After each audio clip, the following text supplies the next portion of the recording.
And now something completely different. Good afternoon. I'm speaking to you live just outside I like to think balding is just God's way of saying, now let's see you get laid. Is it true that if you don't use it, you lose it? What I'd really like to do is put the greatness of this man in perspective. The hair loss community has a lot to be thankful for, having you as a spokesperson. You mean you just called this guy up? About life and about reality. And now, America's #1 reality radio show for men. Live from Los Angeles, it's Spencer Cobrin's The Bald Truth.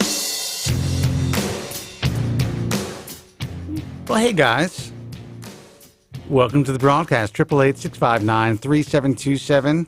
It's great to be here. Have not been here, it's got to be like 2 weeks. Right, Joe? It has been 2 weeks. Yep, 2 weeks.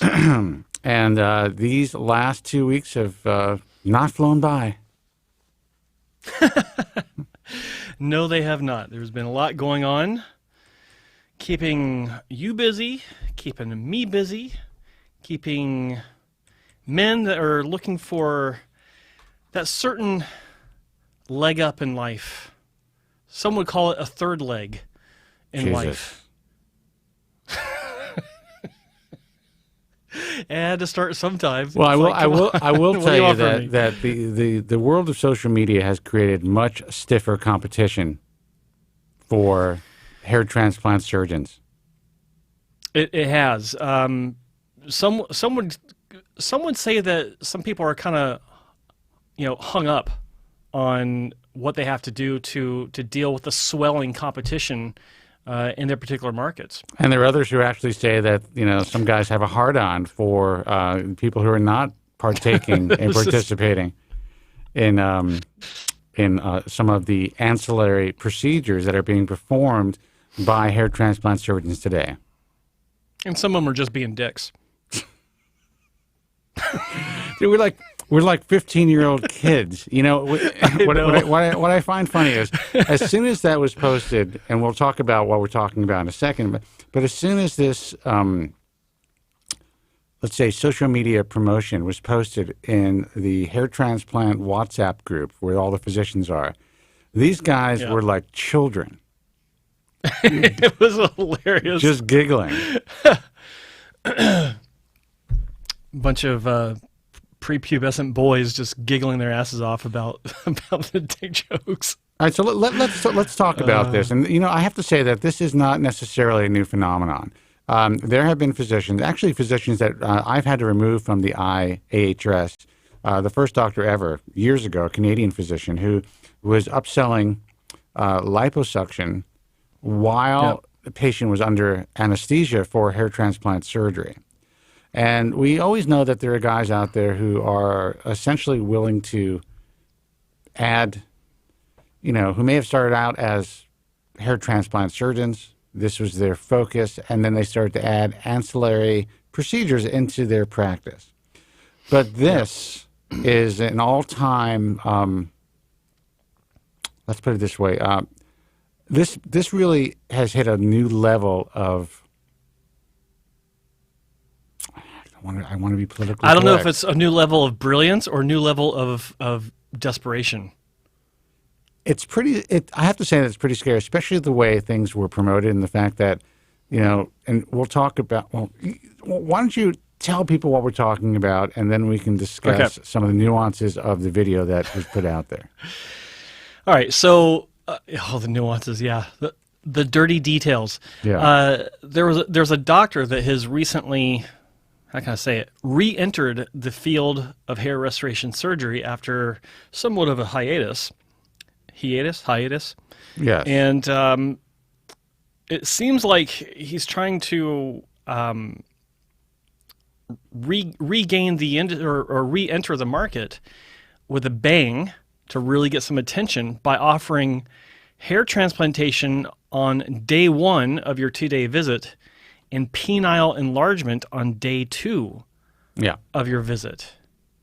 And I watched this promotional video that he put out. It's a commercial that he's put together, and the level of your camera did just my shut video off. just go out? Yeah. My camera just shut off. Damn it. I'll finish the thought and I'll have to get it and fix my camera. But the level of cheese, the cheese factor was really high. I mean, he's trying to be serious about this being an option and how it's a good thing. And he's sitting on a table and he has these phallic members where he's talking about the average size and the average size of the patient that he sees and the different options that they look for as far as girth and width. And it's, I mean, you want to try to look at it. He's showing, he has a couple of dildos, and he's showing one which is even on the larger size, apparently, than average, and then another one. Apparently, yeah, larger size, I guess. And then and another one which is like unbelievable, and then a third one which essentially is like John Holmes on steroids. Oh, is that the big one? Yeah. Okay. Yeah. All right. But yeah, and to sit there, it's like your inner child, your inner 15-year-old boy is just screaming to get out, so you can just go to town with all the jokes on this. But then the adult in you is trying to look at this as, you know, as an adult should, but there's still this level of just shock and awe that something like this would be offered, marketed, along with a hair transplant. And I'm going to let you take it over while I fix my camera. Yeah, and here's a little secret for all of you guys. You know, there are all different procedures that were tested and kind of experimented on. You know, unfortunately, you know, mostly younger, vulnerable men who have been led to believe that they are not normal in the package department. And I will say that the vast majority of those who've undergone different procedures over the years have been disfigured for life. This penile enhancement, penile enlargement, whether it's done by fat grafting, whether it's done by, essentially cutting the suspensory, that's a tough word for me, ligament that essentially keeps your member, you know, standing at attention to create a little bit more length, or what's being promoted now as essentially fillers being injected into your junk to increase girth. At best, it works temporarily. At worst, you are disfigured for life. The possible complications are significant. And honestly, unless you have been disfigured in the past or somehow born with essentially a inverted penis, even giving this a shot is fucking insane. That's all I'm saying. If you want to function normally, in any capacity sexually, do not even attempt to have this done. Just tie your cinder block to yourself for a couple hours a day. Maybe that'll help. But just keep the needles away from my junk. That's one of the few basic requirements I have in life. But I'm not interested. I think the story here is we are dealing with a very vulnerable audience. We're dealing with, in general, I'm not saying older men wouldn't be interested in this if they felt this was a legitimate procedure, a process that could actually enhance their lives, enhance their sexual well-being, their sense of self-confidence. But the way that it's being presented, in my view, is like, look, you could fix your hair, no problem on one day, and if you've ever been concerned about the size of your penis, we can hook you up. No problem. Top to bottom. In 2 days, you could have new hair and a new cock. Imagine the recovery. There are enough guys that bitch about the recovery from a hair transplant, the pain and discomfort. Imagine recovering with your junk as well at the same time. But this particular procedure is a lot less invasive than the procedures of the past when they would actually open you up. They would take full-on fat grafts from your buttocks, underneath your buttocks, insert it into the shaft of your penis, or try to increase the size of the gland, which is the head, if you guys don't know what that is. But the level of disfigurement, essentially most physicians who even entered this realm decided to stop providing this procedure because of the significant disfigurement and depression men were going through and lawsuits after having this done. Now, guys are injecting your junk with PRP, which is, in my view, bad enough, but now they're also injecting it with temporary fillers to increase girth. Some are claiming that it can increase length, both in the flaccid and erect state. But even if that did work, and if it worked evenly, and it was evenly distributed, most likely you're going to look like a bigger pig in a blanket with a tiny head and a big fat donut type of a member that will eventually shrink down to where it was before. And this would have to be redone every few months to the point where you're going to probably cause, or the person injecting your penis is going to cause permanent scarring. And sensitivity. Thank you.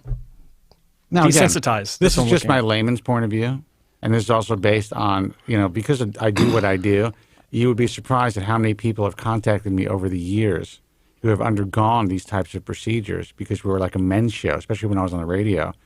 And I've seen pictures, and it is not pretty. I know a guy who's currently in the hair transplant field, who many, many years ago did that for a short period of time and said that it was one of the worst things he's ever done. He did one procedure, and he had to leave this practice.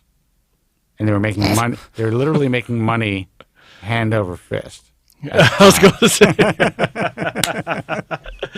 You took it right out of my. Yeah, I was thinking the same thing. Hand over fist. The phone number is 888-659-3727. This is just an example of how the industry, what this industry is. It's an example of how easy it is for anyone to go out there, promote whatever the fuck they're going to promote through social media and get attention. I can guarantee you that this guy is very busy. Now, he picked a state where he's not going to be very scrutinized, which is the state of Florida, for these cosmetic procedures. But what I find fascinating is this guy actually invested in a robot as well. Yeah. So he's promoting state-of-the-art hair transplantation along with state-of-the-art penile enlargement, as though it's some sort of... It's a new robot, too. It's not a big one. It's the more condensed... reduced in size. Right. maybe she got one of the big ones, one of the bigger robots, just for the marketing aspect of the penile enlargement. But look, he's comfortable with a shorter arm. That's all I got to say. Look, all I can say is, maybe I don't know. I have never met his patients, this particular doctor's patients, as far as his penis enlargement practice is concerned. Maybe he's helping a lot of people, and we don't know about it. And maybe who the fuck knows? If it works, maybe I'll be the next in line. I don't know. But I can tell I'm pretty confident in saying I do know. I won't be the next in line. Well, good for you. No, even if I did have a problem, it's like to undergo it'd have to be bad, dude. It'd have to be, yeah. I'd have to be dating midgets to feel good about myself. Before, and even then, it'd be no. I wouldn't go down that road. There are LPs, little people. Just came out, man. Jesus, midget. I'm going to have to cut this out of the broadcast now. Phone number is 888-659-3727. It was just an interesting thing that we found online this week that was passed around the hair transplant community. And, what I find fascinating about all of it is, not one physician actually said that this is a disgrace, that, I really feel sorry for potential patients seeing this video and falling for this insanity. It was just a bunch of teenage boys joking about making penis jokes. Yeah. And I guarantee you that a sizable percentage of I didn't even mean that one. Yeah.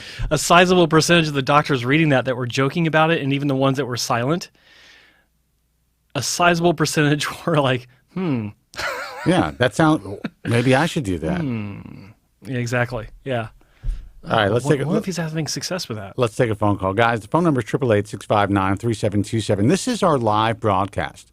So if you want us to continue to do this, just call in.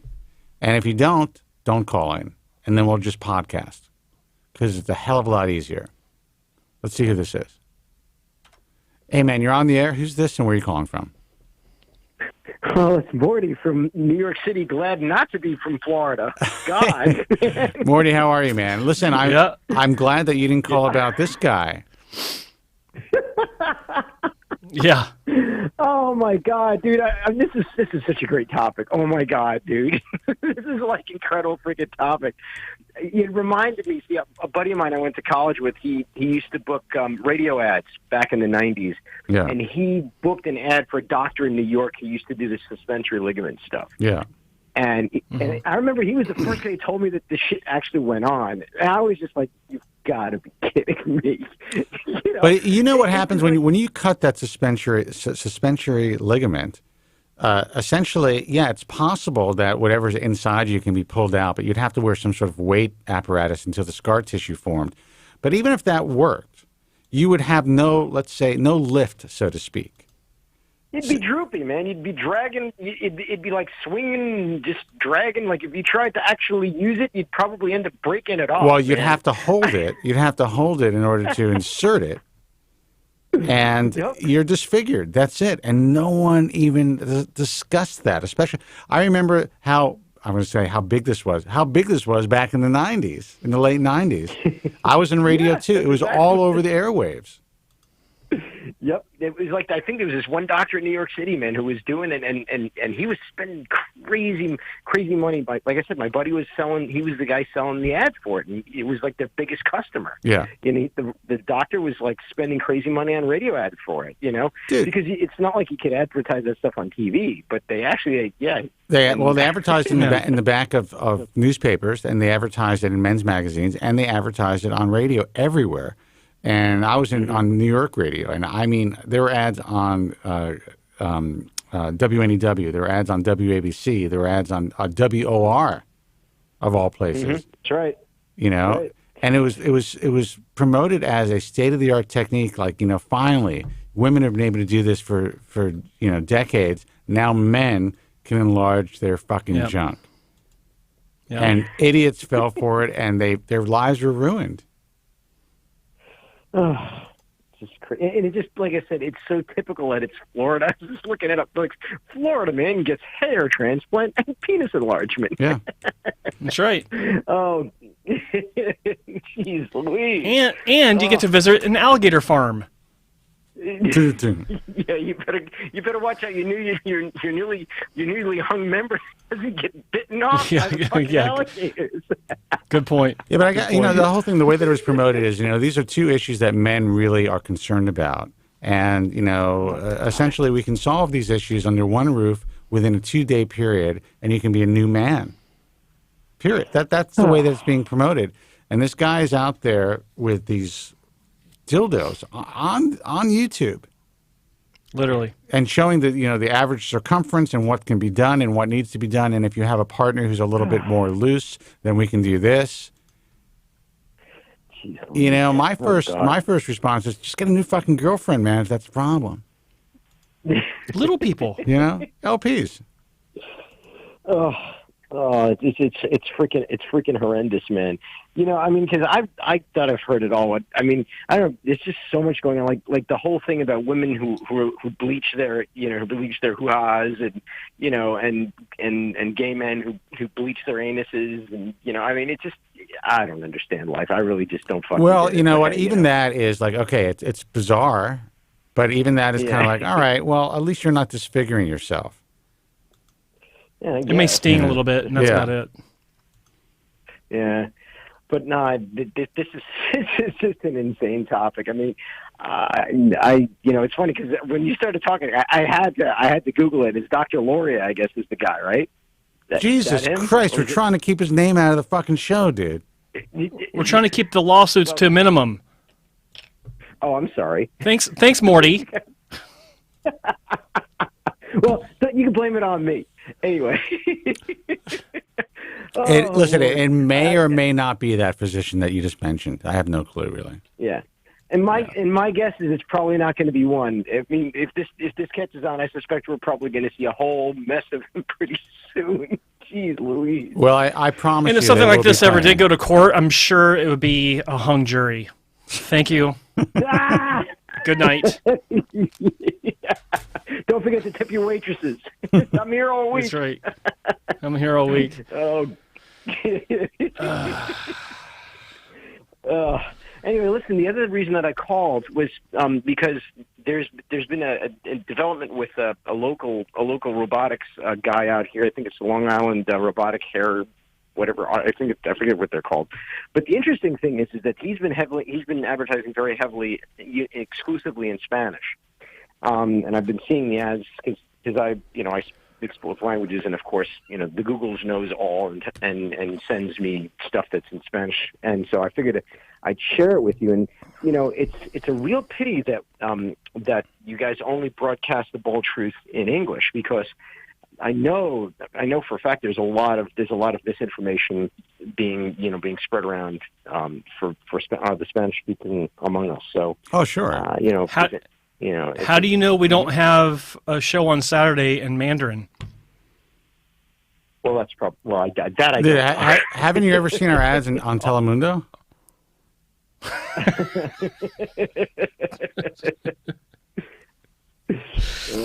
Folliculare gigante. Yeah, exactly. Oh Lord, dude. Oh, so tell us what's up. Well, no, I mean, there's like I said, there's this doctor. I think it's Robotic Hair Restoration of Long Island. I don't know if you've heard of them. They own the whatever it is, the big machine, and they've been advertising pretty heavily lately. It's funny because the first ad they had was this heavyset like Long Island Italian guy talking about talking about the doctor and him were like. That they became good friends, and he's got the whole heavy accent going on, and and he's got the typical like slicked back Guido hair, and I didn't think much of it. And then after that, I started seeing a whole bunch of their ads where it was all in Spanish, and they're advertising the artist machine and all this, and I'm like I can make you a bet. If you're a Spanish speaker here in New York City, you probably haven't heard of the Bald Truth. I figured I'd mention it to you guys. It'd be nice. How dare you? Because it's pretty. It's pretty tough, man. I'm having a hard time with you even bringing that up. No, but I will say that, listen, the Spanish market in general for everything it's a much different place, especially the Spanish market in New York, Miami. When you look at the ads on Telemundo, when you listen to the ads, and I don't speak Spanish fluently, but I understand some of it, and you see what's going on. And actually, back in the 90s, in a previous life, I used to do editing out of the South Bronx in a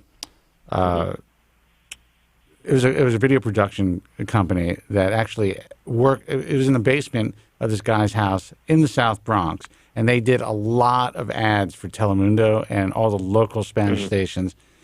The shit that they used to sell was unbelievable. It's essentially like the Dark Ages, just the herbal products and all the stuff. And to this day, that market falls for so much bullshit. I know. So listen, I think if this guy knows what he's doing and is able to set the parameters of this device, properly and has the right staff, then it's very possible he's providing good results. I've never heard of him. I've never heard of the practice. Okay. And what happens a lot of times, unfortunately, with these devices is anyone who wants to buy one gets one. There's a very short period of training, and the training is done by the salespeople and the manufacturer of the device, and the only training that's really done is the basics of using the device and the very basics of hair transplant surgery. So someone can buy. To turn the machine on, you need to lean down behind it and flip the little black switch. You do that, and you're good to go. That's essentially what it is. And now again, this company's in business to sell robots. They're not in the business to educate physicians. Their hope is that whoever buys their product is an actual hair transplant surgeon or is interested in learning how to perform hair transplant surgery to state-of-the-art standards. But that is sadly not the case with most people who buy any of these devices, in my opinion. Okay. Gotcha. Yeah, you're so funny. Yeah. Noise. Damn, guys, you mean especially hard on me today. My goodness. Oh, I wanted to tell you one last thing, which I've sent both of you guys. What's that? And that is to thank you once again for all the advice that you've given me over the last couple of years. And I sent you before and after pictures of where I am right now. I don't know if you want to share them, but I just decided to have a look back and see where I was and where I am right now. And I'm very grateful because I've made some decent progress. Well, I'm glad. Yeah, you have. Yeah. Congratulations. I don't have the photos ready to I didn't know you were going to ask for that, and I didn't have them ready, so I apologize. But if you can remind me next week, then I'll try to have those ready to pop up on the screen. Now, Morty, you also, I know that you also had an experience with one of our IHS members in New York last week. Do you want to talk about that at all? That's right. We can talk a little bit about that. Absolutely. Sure. Let's hear it. So one of the distinguished members of both the IHRS and the Hair Transplant Mentor Doctors List basically happened to be here in New York City. I actually had a face-to-face consultation and met the guy in January, and he mentioned he was going to be in town for February. Actually, I was due to actually to see him because, I got terribly excited with the things that Spencer you had said about your relative concerning exosomes, and I had talked to him about possibly doing it. He was going to be in town. At the end of the day, we decided not to do it this time around, but he happened to be around, and I decided, you know what? I'm going to take the man out for dinner. And the man was generous enough to actually pay for my dinner. And then I went ahead and I took him out to go see some live music in around Bleecker Street. And he was very happy. We had drinks together, and it was a lot of fun. Well, listen, cool. I was actually in New York at the time. I couldn't meet you guys, nor did I want to. I'm just kidding. I couldn't. I couldn't meet you guys, but I do know that, and obviously you mentioned his name, John Cole. I do know that, first of all, John's a very fun guy. I didn't mention, you just did. Yeah, he's a very nice guy. He's a very fun guy, and he certainly likes to go out. And if I had the time, if I wasn't getting up so early to catch my flight, I would have hung out with you guys. But I know that if I did, it would have ended up being till 3 a.m. Yeah, because we wrapped it up. We wrapped it up at around 1:30, probably. Yeah, no, it was actually around 2. We wrapped it up because we went to go see this band that didn't go on until midnight. So some friends of mine, back in the days when everybody had long hair, including myself. And the funny thing is, the guitar player in that band wears a wig. So, but guy to know. But they were awesome. It was an 80s this 80s cover act, and they basically do like pop songs from the 1980s, everything from Whitney Houston to Guns N' Roses to Aha, and just a ton to mix. And it's theatrical. There's costume changes and there's background video. Aha. Who? Remember the band Aha? Yeah. Take on Me. Aha. Aha. There you go. Sorry. Aha. Aha. And they're a great band. If you're in the city and you like 80s music, they're called Jesse's Girl. That's of course named after the famous song by Rick Springfield. So yeah, John had a ball. And next time he's going to be in town, which is supposedly maybe next month, we're going to go have some pizza. Probably at we may go to. I'm trying to think here. There's a couple of different places. I was thinking of taking them to Arturo's and in the West Village, or possibly to some of the more well-known ones. The problem is the really well-known ones are tourist traps and there's lines and they're pulling them. So I'm just gonna take them there, maybe to L&B, Spumoni Gardens, or something like that. So because he said he really wants to do pizza next time. This last time he's never had New York pizza. This guy. Apparently not. Wow. Yep. Well, listen, man. I'm glad you guys had a good time, and if you decide to get anything done obviously let us know. But I got to tell you, I mean, it seems like you're doing okay. Sounds like it. The photos I saw as far as his results, he's, I think Morty's made some fantastic progress. Mm-hmm. Yes, like I said, it's one of those things where you look in the mirror from day to day, you look and you say, and it can be a little bit discouraging. But then when I looked at the picture from 2 years ago, and I'm like, wow, there's been a lot of growth here. And I've actually heard, like my aunt basically said so. Some of my friends have said that things are looking different up there. And they won't go so far as just to say that that you look. I've never had you look great, or that those particular words being bandied about. But stuff's happened, and so I mean, of course, all the listeners, you guys drill it into your heads, guys.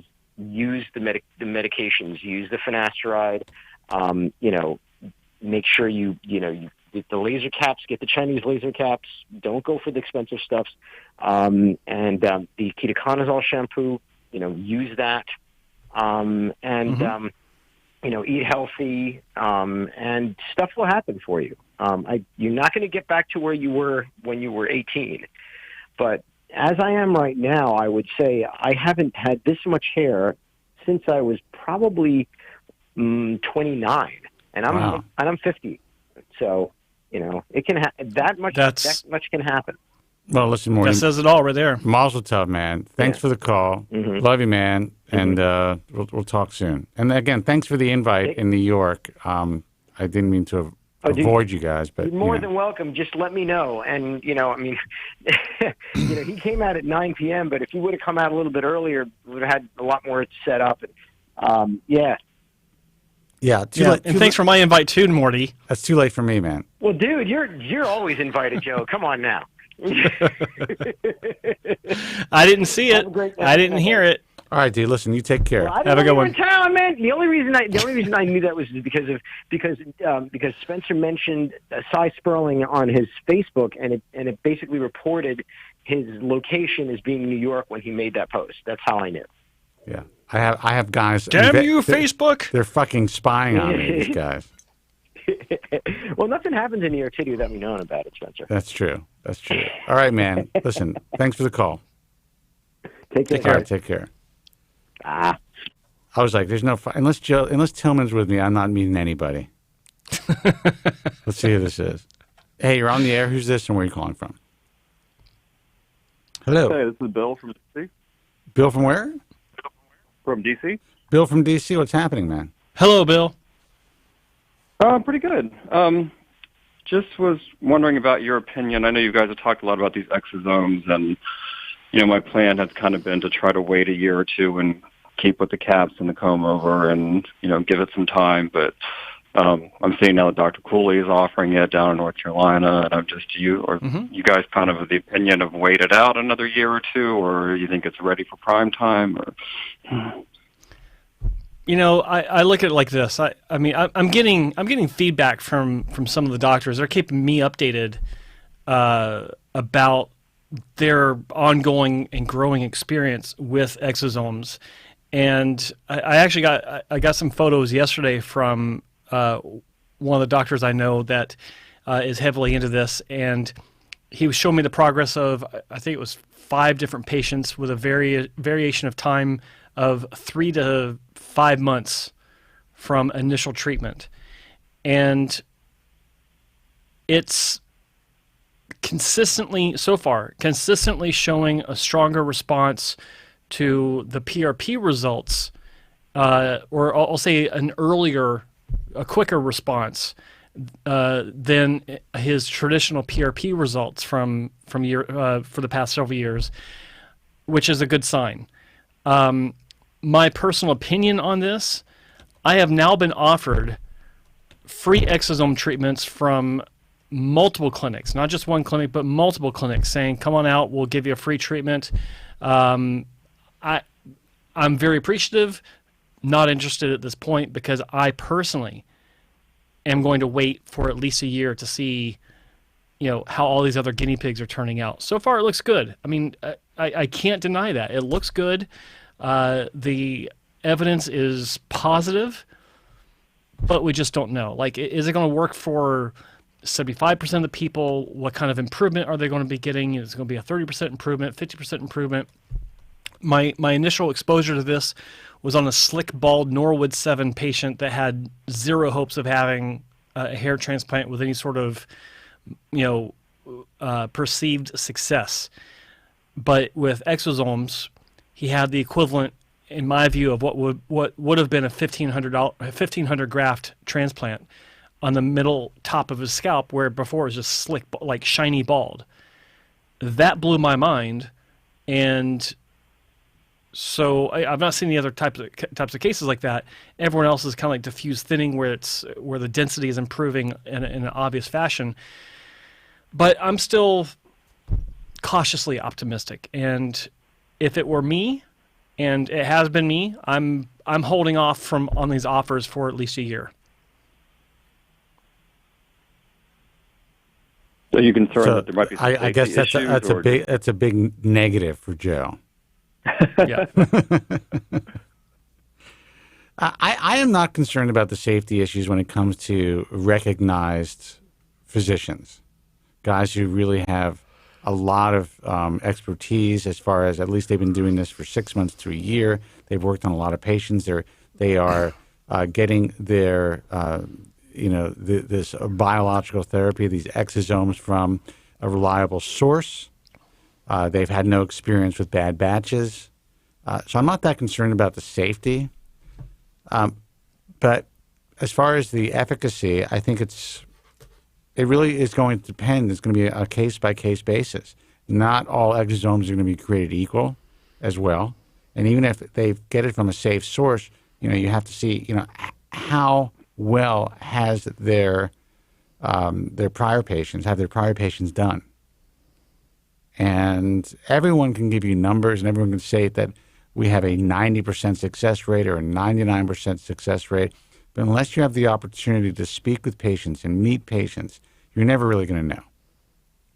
So if you have the money, if you're in a desperate state, and you're willing to take that risk, then absolutely, I don't see any harm in it. If you're going to someone who's qualified, like Jerry Cooley, like Dr. Bobak here in LA, like Dan McGrath, like John Cole, but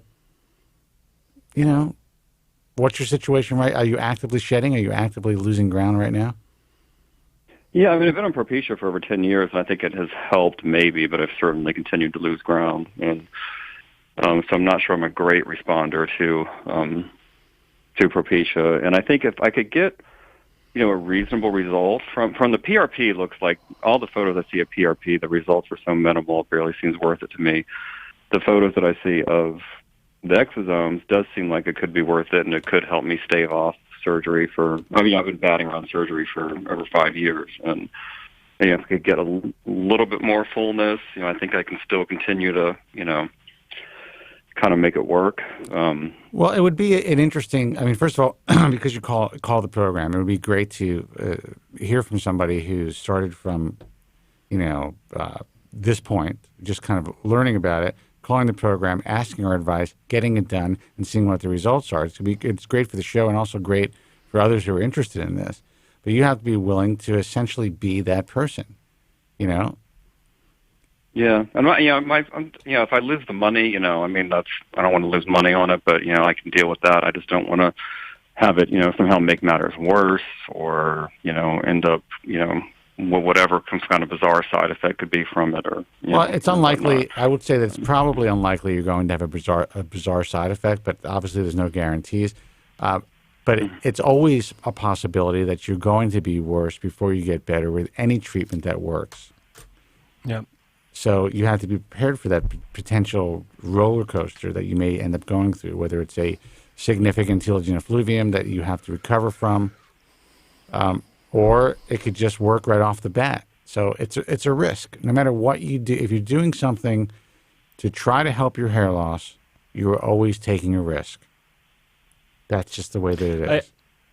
I had an email from a guy in the past couple of days where he simply made a change to his finasteride intake. He was taking his finasteride 1 milligram a day, and giggles, he thought, oh, well, it's working for me. Maybe I should double the dose. So he started taking it twice a day, 1 milligram in the morning, 1 milligram at night. And he said that his gains were wiped out in about 6 weeks, if I recall correctly. And he wanted to know what happened and what he can do. And I said, dude, this is what happens. You change the way that your DHT is being affected, then your anagen phase and your catagen and telogen phases might be affected to where it's visually different for you. So what probably happened is you kicked in a telogen phase, and you just have to stay the course, or back to your original dose or at your new dose, but don't change anything else. Just give it time. And he wrote back and said that when he did that, he has stayed with it. And he does feel like it's coming back. And so anything you do that affects or disrupts anagen, catagen, telogen can kick in a telogen effluvium to where you might just lose your shit. Like, what happened?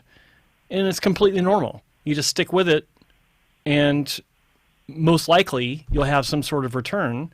Not every time. I've seen cases where it's the loss is permanent, but anytime you're doing something that can affect that, then you might see a negative. And usually it's temporary, but sometimes it can be permanent. So you always got to be careful with this stuff. Yeah. I recently switched back to the name brand.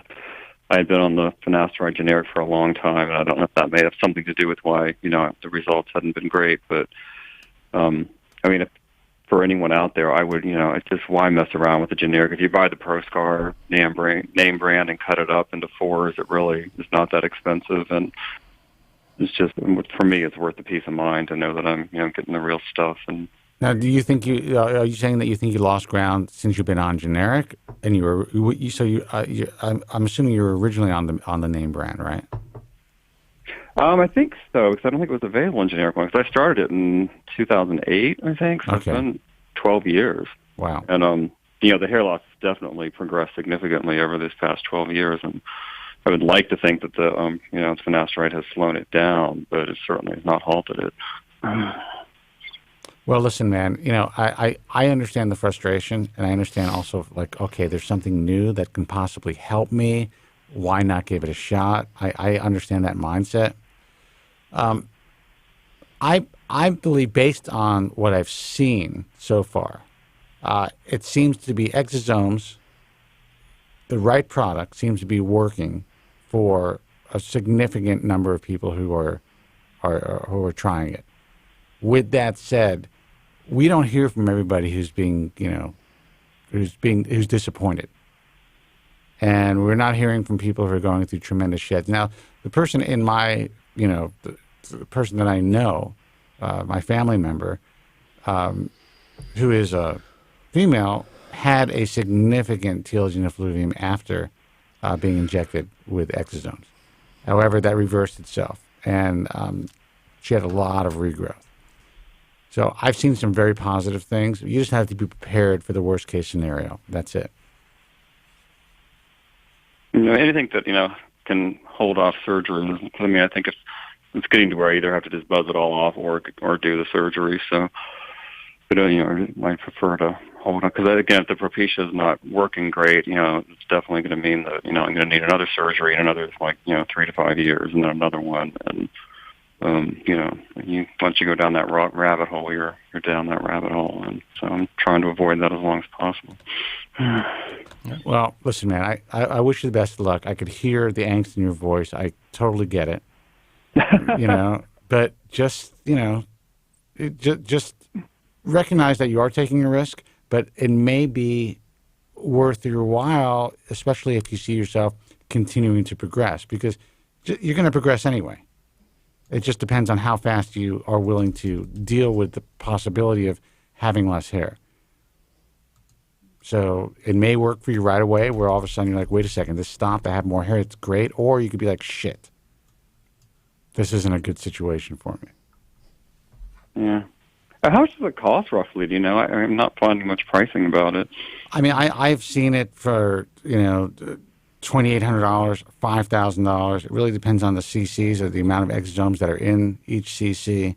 And it also depends on, it's essentially whatever the market will bear, and it depends on the state. So I know that I've seen I've seen as high as 10 grand. For one treatment. Well, for Okay. like a full scalp, yeah, front, middle, and back. But yeah, I've seen it as low as 2,800, like Spencer said, on up to 10,000. Wow. Okay. Yeah. That's more than I'm not as eager to be out that much money. I was thinking it was going to be more like $1,200 or something a treatment. Yeah. Okay. All right, man. Yeah. All right. Well, listen, thanks, guys. hang in there. I wish you the best of luck. Okay. Take All care. right. Thanks for the call. Thanks for calling. Phone number is 888-659-3727. That's 888-659-3727. We're doing the hair loss show here. If you want to call in, talk about your hair loss experiences, if you want to ask questions about, the potential of having surgery, if you want to just vent, this is your opportunity. We currently have all lines open. So if we don't get a phone call in the next few minutes, I got shit to do. I know Joe does as well. Yeah. So give us a call. I'm getting like 20 texts as I'm speaking to you guys. Sorry if I seem a little disconnected, people. I am listening to the phone calls, and but sometimes just a lot of shit's happening at one time. I will, while we're waiting for someone to finally call, I will, so you got a text there. I will talk about exosomes in general, like we're talking about with this last patient, but someone asked me on Twitter, our friends over at Hair Loss Cure 2020, I think that's the name of the website. What is it? Hair Loss Cure, do you remember what That's that is? it, yeah. Hang on. Hair Loss Cure 2020, is that it? So make sure I get it right. Yeah, hairlosscure2020.com. Our friends over there asked me in a tweet about today's show if we're going to be doing any updates on exosomes, and I said that we might touch on it lightly because, as it stands, there's not a lot out there. But like I said to the last caller, I've been getting updates from some of the doctors I work with, and I am seeing. Like it is positive, and I'm glad to see this. Like I'm trying to keep my expectations tempered because, for my case, PRP, I had a PRP session with Jerry Cooley a couple years, or was it, 3.5, almost 4 years ago, and I did see an improvement from that. Now, was it something that anyone else would notice? No, because the only area that was treatable was the area around the fringe that separated my transplanted hair from my donor region. Because basically everything on top of my entire Norwood 6 pattern, and this is what you do when you talk about Norwood 6 pattern, is transplanted. And it's not going to affect transplanted hair. So I saw a little bit of improvement in that demarcation zone. The reason why I'm kind of excited by exosomes is because of the potential for it to grow hair where it looks like all the hair has disappeared completely. Because that early case that we saw that was, he was a Dan McGrath patient, that was really surprising to me because PRP doesn't do that. And with some of the results I've seen from really good PRP, where I've seen hairlines restored, I know that wouldn't work for me. But exosomes, I'm seeing the potential with this, and for my own personal use, I'm tempering my expectations, but the evidence is mounting that it is a powerful alternative, not just to surgery, but to also PRP. In fact, I know some PRP specialists that are predicting that if the results they're getting back from exosomes continues on the pace that it is, that they may stop offering PRP altogether.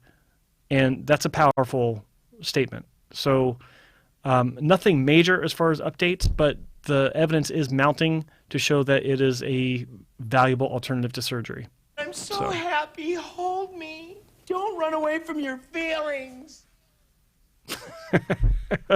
You've been just waiting to use that one, haven't you? 888-659-3727 is the toll-free number. Let's take a phone call. Hello. Hey, you're on the air. Hi. Hi, who's this and where are you calling from? Hi. I'm calling from Canada, and I'm looking to get a hair transplant in Turkey. Good luck. Okay. Yeah.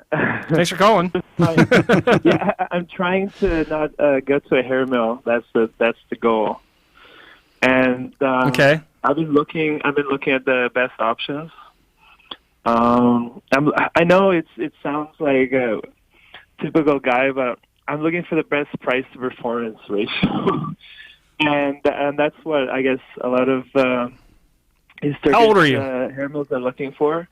I'm 34, and Okay. I've been balding for a very young age, since like 18, 19, and I'm Okay. shaving my head. So I consider myself a fashionable guy, and maybe I want long hair one day, and Then don't I'm have a not hair. rich. Then don't have a hair transplant.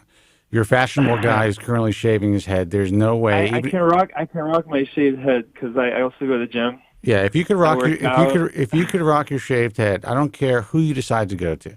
If you could rock Yeah. your shaved head and think that you're going to get a hair transplant and grow your hair long, you're in fucking trouble, dude. Enjoy the fact that you could rock your shaved head because you will never, ever be able to grow your hair long after a hair transplant and have a long, beautiful, full head of hair.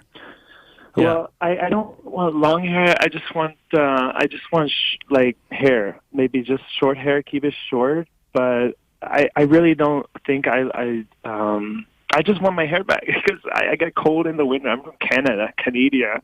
Well, so cold here. That's listen. And I'm in the sun a lot, so I needed to cover. Wear a hat. Cover my. What part of Canada are you in? Wear a fucking hat, dude. I'm from Toronto, so it gets fucking cold. Who? Where? Toronto, Canada. Oh, Toronto. Okay. I thought you said Yeah. Cohono. I'm like, what the fuck is that? Never heard of No. Cohono. Okay. So, Yeah. all right. So obviously, because this is such a concern for you, you've been taking finasteride every day like a good Yeah. boy. I have. You have. Great. Okay. Very good. And I shaved my head. I was. What's that? Yeah. I've been taking finasteride, and I used to take minoxidil extra strength for the longest time, but all it really did was peach fuzz. So Yeah. I've been Okay. taking, in anticipation to take a transplant, I've been taking finasteride, Propecia, for over a year now, the 1 milligram a day. So I already booked flights to Turkey, and I also posted on the Bald Truth. I on saw. their Wait a forum, minute. and- I saw you post. You already booked your flight, but you don't have Yeah. anything booked, and you're looking No, for but someone I that can have take so you many- when many you get doctors there. already came quotes, so I could just choose one of them. So I Holy already have mother some- of God, No. dude! Listen. I'm going to choose one of them. I'm No, you're not. deciding You now. are not going No? to choose anybody. I don't care if it's Or the I could best just- doctor in the world. I don't care if it's a member of the International Alliance of Hair Restoration Surgeons. You were telling me that us that you could rock a shaved head, right? You look good. You're currently shaving your head and you look good, yeah. right? What do you mean for I now? do have muscle. Like I can rock a shaved head. The problem is, I've been wanting hair for the longest time. I really miss my hair. And I I'm want to be confident- 6'4". It's not going to happen, dude. No. You know, They say I need 2 transplants. It's so severe, my hair loss. dude, So you're I'm setting worried. And yourself my up donor for area is low. you're setting yourself up for a lifetime of misery. If someone is offering you 2 procedures, then they're probably offering you procedures that are 3,000 to 4,000 grafts or more. Yeah. You're finished. For what? 1,800 euros, right? All inclusive. I'm telling I you, wanna your life, and you need to listen to this. Your life will be over. It'll never be the same. You will never Especially be. because you're so so gonna fashion starve. conscious. Like you're hyper aware of everything about yourself, about your presence. You are in for a world of hurt. No. Now, let me ask you the first question: are these IAHRS accepted member clinics? I don't know what that means, but I'll look it up now. I'm taking notes. Okay. Go to IAHRS.com. Joe, please help this person, please. Look at our members in the top menu bar. Yeah. Click down, and are you on a Mac or a Windows machine? I'm on Windows. I'm actually a computer programmer, so I'm pretty good with this computer stuff. Well, alrighty then. Do okay. your Control F. Do your Control F on the page and type in Turkey. Turkey. Okay, and then you'll see the membership of IAHRS that are currently in Turkey. Okay. That's a good place to at least start, because those people have a baseline understanding of what it means to be, a good clinic. But it doesn't mean that those are the choices for you, because right now, like, I can't even begin to tell you how wrong it is the way that you're going about this. Like, you booked your flight, and you're just going to choose one when you get there. That is so No, I'm choosing so now. bad. I want today or tomorrow. But your flight. Yeah. Yeah, and your flight's when? In a week and a half, so I know. I just want to make this clear. I'm going to use this clip. I'm going to isolate this clip, and this is going to be an example of what not to do if you are considering a hair transplant. And we're going to put this out there in perpetuity for everyone to hear, so your story can save somebody's life. Wait, I'm trying to be intelligent about this. I'm trying to be smart. I'm doing the research. I already spent days. Okay. Days? Oh, my God. You spent days doing research on a surgery that is going to essentially affect the rest of your life? You, sir, are an example for the rest of us. Days of research. Hey, I'm not the only one. Everyone can't be an expert and spend like a year going through. I know it's an expensive procedure. Yes, they can. I'll have to live and they with should. that for the rest of my life. If you don't spend at least 6 months to a year researching this extremely life-altering procedure, then I would say that you're out of your mind. Okay. I'm imagining. Don't take this as an insult. him. You have to understand. We're trying to save your life here. You are a guy who currently looks good with a bald head. So you win essentially. Yeah. You've won that lottery. Now you're willing to get thousands of punctate wounds on the back of your scalp that will never not scar. You're going to be scarred for the rest of your life, especially if you have those many grafts removed. And what grows on top can look natural, but probably is going to look somewhat unnatural. Yeah. And you will never look normal. And I just imagined. No, you can't. I just imagined the caller sitting in a bar, talking about his story to someone that's listening, saying, "Yep, you know what? This is a procedure that's going to last you for the rest of your life. I spent days researching this." Look, I'm sorry to give you a hard time, but what you need to understand. Rule number 1: you're shaving your head now, and you're rocking it by your own admission. Kiss that goodbye. That is never going to happen again. I won't be able to shave anymore. Full stop. So this dream that was sold to patients for many, many years. Oh, well, if it doesn't work out, just shave it. No, you can't shave it because you're fucked. That's what happens. It doesn't matter where you go. This isn't like hair mills in Turkey or IAHRS doctors that have been doing this for 15 years. You get down to the point where you say, "Oh, you know what? I tried it. I don't like it. I'm just going to go back to shave my head." It's going to be a horror show when you shave your head again. Okay, so what about if I sorry to cut you off. I just if I don't do the hair transplant in Turkey, then what about other options like PRP? If I just go for the PRP, ice grafts, anything, laser, the laser treatment. Yes. Yes. Okay. Stop. The penile enhancement. Please, before you get a hair transplant, get a penile enhancement. No. I don't need. Here's the thing. You. Never mind. Keep doing your research by all means. Yeah. Keep doing your research, but while you're doing your research, stick with the finasteride. Okay. Get in touch with Morty, the guy that called before you, and find out where he got his laser cap on Alibaba.com for $200. Yeah. Okay, try that. Okay. Find an IAHRS or a hair transplant mentor member doctor that offers PRP, and talk to them about PRP. Everything non-surgical, because once you're cut, you're cut. That's a line I stole from Spencer. Once you're cut, you're cut. You can't go back. Okay. This is forever. Take your age now. Okay, you're 34 years old, and multiply that by 10. That's forever for you. Yeah, this guy. It'll never go away. I'll get talked into hair transplant. Don't get on the flight. I know, bro. I gotta go to.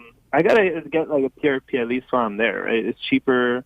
No. Back home in Toronto, it's like no. Stop. 200 euros there. Hold on, Joe. I gotta say, you are clipping so badly that I'm trying to make your sound okay for everyone else to hear. Because I'm yelling. This guy's blowing my mind. Let me pull it back here. It's either your gain or something on your board. Okay, hold on, caller. Don't go anywhere. Hold on. Okay. How's this? Keep talking. Better? Talk. How's this? Much better. Go ahead. Check what? Okay. Checking, all right. So here's the thing. PRP is a different discussion, but PRP, effective PRP, cannot be done cheaply because of the centrifuge that's needed. It's got to be a closed system, which is a lot more expensive than a centrifuge you can buy on Amazon for $100. Yeah. If you're looking for a clinic that uses additional ingredients like A-cell to mix in with the PRP, that costs more than $200 on its own. Like at cost, it's a lot more than that. So the key is to find a clinic that has a proven track record with PRP. Just because they say that they do PRP doesn't, like, I could do PRP right here in the studio. Yeah. I could buy a centrifuge. There are guys online who are doing PRP themselves. Yeah. Can I do it myself? Like buy some stuff? No. Jesus Christ! You said you're 30. You said you're actually 34 years old. Hey, I just want to know. Listen, we don't mean to give you shit. You know, I mean, I'm all for cheaper solutions. Listen, because I don't have a job. Listen, I've been. I'm actually quite poor, so I just considered these cheaper options. Also, because I'm a deals guy, I always love sales. I'm always looking out for the cheapest price, doing comparisons and stuff. Yeah, so if you're getting a car, if you're buying a fucking pair of jeans or something on Amazon, you want to get the deal. You don't want to get a deal when it comes to your fucking life, your fucking appearance. I'm sorry. What's being injected into your body. I know. Yeah. You know. I know. I am a programmer. This guy's asking. Yeah. But trust me when I say, first of all, I'm glad you called the program. Yeah, I'm glad that you found us. But I'm telling you, and you're completely anonymous, this call is going to be used as an example. It's going to be sent out to every physician in the world so they can then forward this out to their database to really help to educate young guys like yourself on what not to do. You're not alone. You are there. You are. You're not. You're actually currently the majority of men out there. But I'm normally quite shy, and I wouldn't have called in otherwise. I'm glad that you did. Yeah. Listen, I'm glad that you did. That's what the show is all about, dude. Okay. You know, we're here to help you. And yeah, you know what? It's a radio show, so we're giving you. You want to what? I want to look young again. I look too old. I'm balding. It's sad. You're not balding. Who are You're you bald. talking to? You're not balding. You're bald. You shave your head. You're bald. You're a bald man. I know. I manned up. I shaved my head. But you look good. You said you could rock it. Yeah, big summer. Listen. What I want you to do is I want you to first off cancel your flight if you can. Okay. There's absolutely no reason to go to Turkey next week just because you got a flight scheduled. Cancel it. They have conflict there also. I heard some missiles, and also the coronavirus thing. How am I getting out of the house? There you go. There you go. Stay home. Okay. Use the coronavirus outbreak as an opportunity to stay home and continue to research. Yeah. While you're doing that, I want you to go find my friend on YouTube named Harry. He's got a channel called Bald Cafe. And he's all about rocking the shaved look. Like he talks about how to deal with it, how to accept it, and move on in life. Joe Rogan. I know Joe Rogan, all those other guys, a great talk. I listen to podcasts. I like all this stuff. I want to be more informed and do more research. Well, if you talk to Joe Rogan, he would tell you he had 2 transplants. He's walking around. I saw him the other day in Beverly Hills. He's walking around with a scar from ear to ear in the back of his head because he did not do his research, and he decided to shave his head and live as a bald person. And, you know, to tell you the truth, he's very lucky that there's really no visible cobblestoning or defects on the top of his head. But if you look at him from behind, he has a huge scar on the back of his head. Now, he's able to rock it. It's kind of like almost in the crease of the back of his head, so he's very lucky. But if he would have gotten FUE, forget about it. He would have been finished. He would not have been able to shave his head. Yeah. Okay. 100%. Another guy mentioned in the chat here scalp micropigmentation, which I have looked into. Locally, it's not that expensive, and it's tattoos basically. And so I just want to know what are you going to do? Real. It can look real, but then the realism kind of, I don't know. Call me crazy. It kind of tends to disappear once the ink turns blue or green. Yeah. Oh fuck. Now there is a temporary process called trichopigmentation that if you just want to experiment and you have the money to experiment, you can get the temporary process done, and it'll fade in about a year or 2. And you know, but it's a maintenance thing. You have to keep getting it done. But the thing is, if you get SMP, no matter what is told to you, Joe is correct. I mean, I've seen some recent SMP. I mean, talking about stuff that's been done a year and a half ago that already looks, and this was supposed to be true colors, true blacks, that already looks, and there's a guy that actually is in my neighborhood that had it done, told me he had it done, told me where he had it done.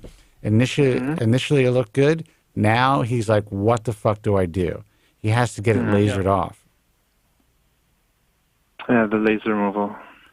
Yeah. I'm also part of, on Facebook, I'm part of an SMP, a private SMP group, just because of my ties to that side of the industry from years ago.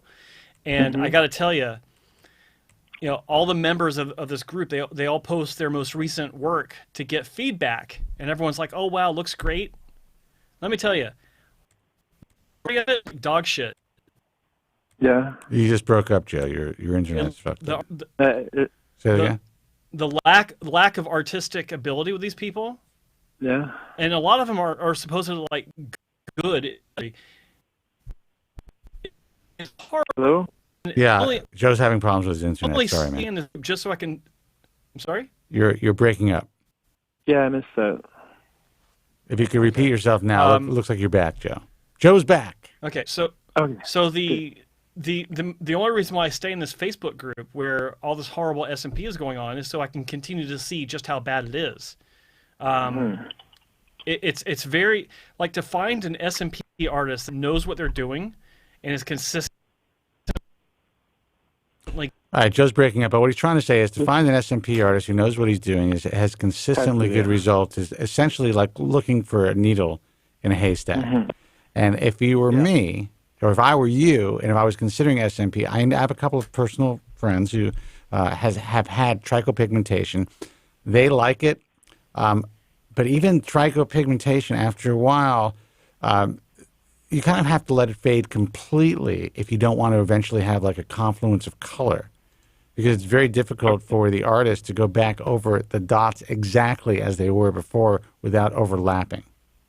Well, they actually go in between the old dots to create new dots. Yeah.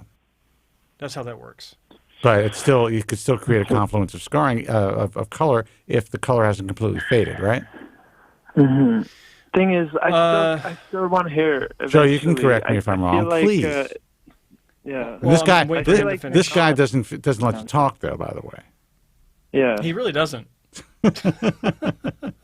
I feel like they'll regrow hair in a genetic test tube, maybe like cloning. Do you think that would be anytime soon? You'll be about 50. Yeah. Yeah. Oh shit.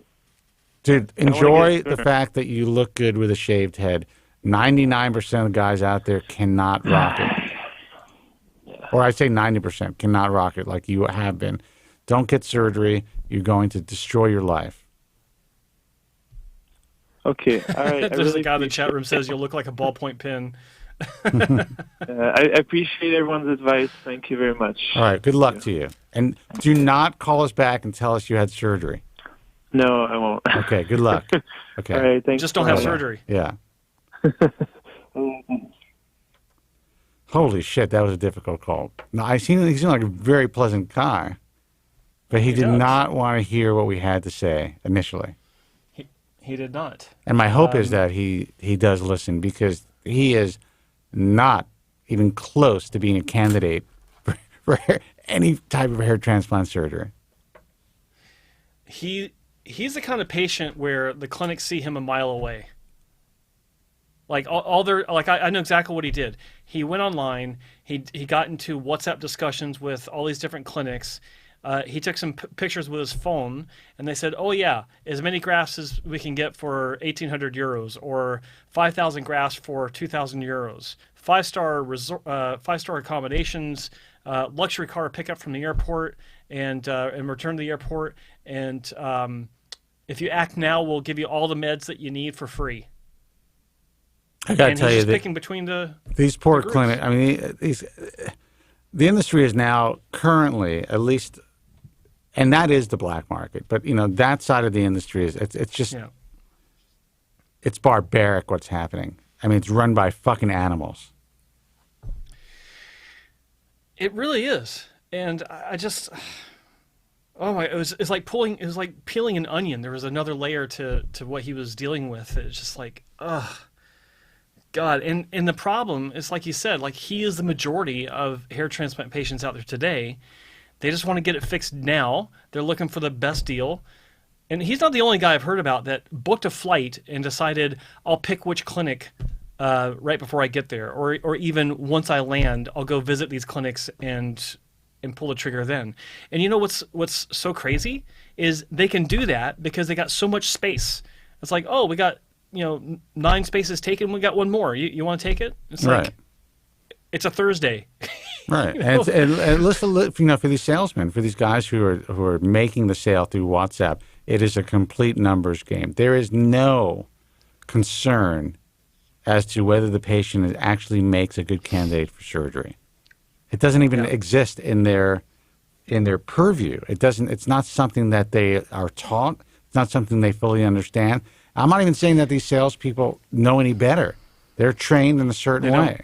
This is the way that it is. And when you go on Insta and you go on Facebook and you go on all these other online resources, social media, you see the way hair transplantation is being advertised, and not just by the guys who are in India and Turkey. We're talking about here in the U.S. and in the UK. It's commoditized. It is a commodity. Period. So why should people in the clinics in Turkey or India advertise it or market it any differently? Why are they in the crosshairs of the ISHRS as opposed to all of their members who are advertising it and marketing it in the exact same way? 888-659-3727. Let's take a phone call, Joe. Yeah, go ahead. Hey, you're on the air. Who's this and where are you calling from? Hey guys, how's it going today? JP? JP, where are you calling from, man? What up, New JP? York. New York, what's up, man? No, doing good. Scared shitless for 2 reasons. More scared shitless now with what you guys are talking about with the hair transplant stuff, and because of coronavirus. But your stuff is more scarier, Dude, I have the sad thing about the coronavirus, and I'm not trying to diminish what it is, but if you really look at this, I mean, essentially it is kind of like a flu-like virus. And the media has, in my view, and Joe doesn't necessarily agree with this because he's terrified by it, but the media has blown it out of proportion to such a degree that everyone's fucking 401k is just crumbling. I'm looking at the stock market, and I'm just like, well, first of all, I mean, I'm glad that I made certain moves that I made, but I'm like, this is unbelievable. Look, there's people there, I'm one of those guys that think like this. I mean, there's people out there that know about these things happening, and if you look up, you'll see there was major, like, financial transactions, like, put out before all this happened. Like they knew it was coming. Like, you know, it's like that. Like a lot of people made billions on what's going on with their market drop, believe it or not. But the main, I know.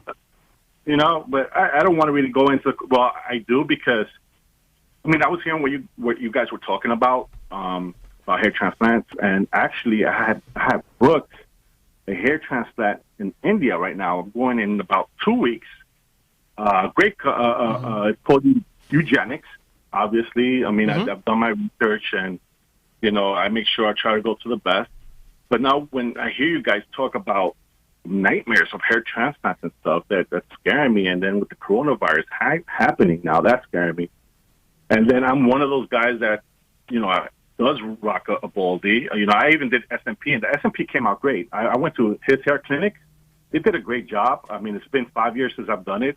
It's faded out, but it's still, people still think like, wow, you know, why are you going to get a hair transplant? You have hair. And I'm like, they only knew, can I say, you know? Yeah, but then that's actually interesting. I mean, listen, I think that, you know, eugenics, you know, I mean, they have an incredible reputation. Both, well, you know, the main doctors are with the IHRS.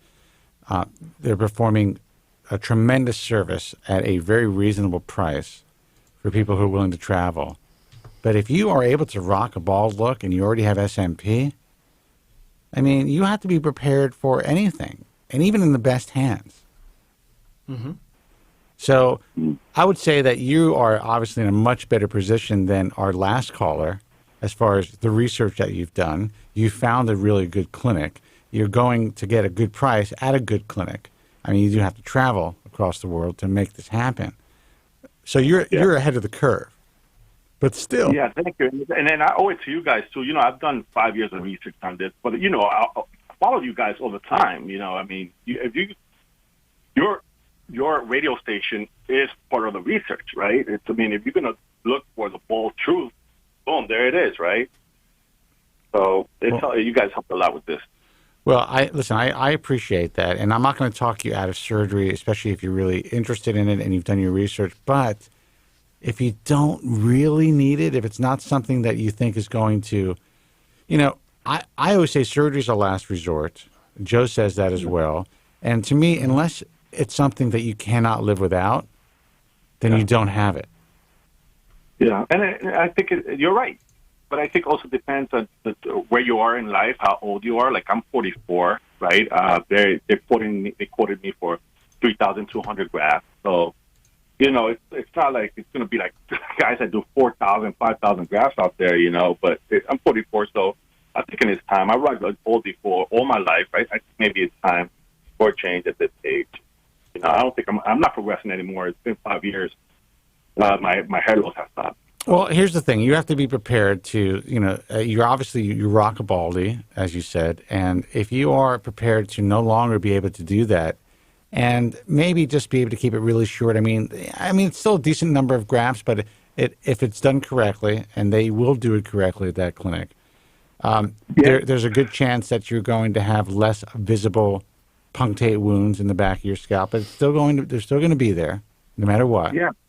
And that's the main reason I'm going. That's what I'm hoping for. The punch holes they use are small. That for what I've read on their portal, they said it's like you don't see the scars, like scar free, you know. And they put that in the portal, you know, scarless or something like that. So I was like, well, I think it's going to be scarless, but I think it's going to be, you know, not that visible from up close. What are you talking about? Like if you decide to shave your head again? No, I wouldn't shave my head again. But, I mean, out of all the hair doctors out there, I think they're the ones that would give the best results in terms of the scars that would be left behind at your donor site, right? I'm hoping. Well, that may be the case, but I look at it like this. It's like, you know, I fully believe in what you're talking about. You know, you need to research the donor management that any clinic that you're considering has for their protocols. But for me, the number one thing I consider is how is the result going to look like grown out? Will it look natural? Will I regret the appearance it gives me because people can tell that it's a hair transplant? I tend not to think about what it's going to look like when I shave my head, because if I were to put myself in the position where I've been shaving my head most of my adult life, or for many, many years, and it's an appearance that I'm used to, that those around me are used to, that I've done something for, that looks good and looks natural. Like you said, you had your S&P, and people are questioning why you want a hair transplant. You have hair. I look at that as almost like a lost opportunity, because you're disrupting the winning combination that you found. And if you're thinking about the donor wounds and how it's going to heal up and how it's going to look afterwards, if you wind up shaving your head again, then I think that you're, how can I put this? You're dismissing the whole idea of having a hair transplant to begin with, because you go through what you've had, and you're transitioning to a position where you want to look like you have your hair grown out. You can't necessarily go back, and I say that with the utmost respect for eugenics and what they do. Like, I consider them to be friends of mine, but I don't think that any clinic should be in a position to tell you unequivocally that you can shave your head down and the scarring won't be visible, because they don't know how you heal. Your physiology might be different than the last guy they worked on, where they thought, oh yeah, you know what, we're seeing enough of this type of outcome where we can confidently say that. You might be different. You don't know that, they don't know that, and I think that any clinic out there should be more proactive about the fact that once you have surgery, all bets are off. Like, you might not be able to go back and rock the look. Actually, I would wager that you can't go back and rock the look that you've been enjoying for the past several years. You might have to do something more to camouflage the tiny dot scars that might be visible. I'm not saying they will be, but might be visible if you have surgery. But guess what? S&P doesn't always take to scar tissue like it does to healthy skin tissue. So you might be fucking yourself if that's what you try to do. I want to make this clear, and this is an important point, and this isn't to pat ourselves on the back, but I think it proves our point and what we've been trying to do for so many years, is that we're not here to sell surgery. These physicians are members of my organization, and they work with Joe. What does that mean? That means they pay us dues to be part of what we do. Well, it means they're really good.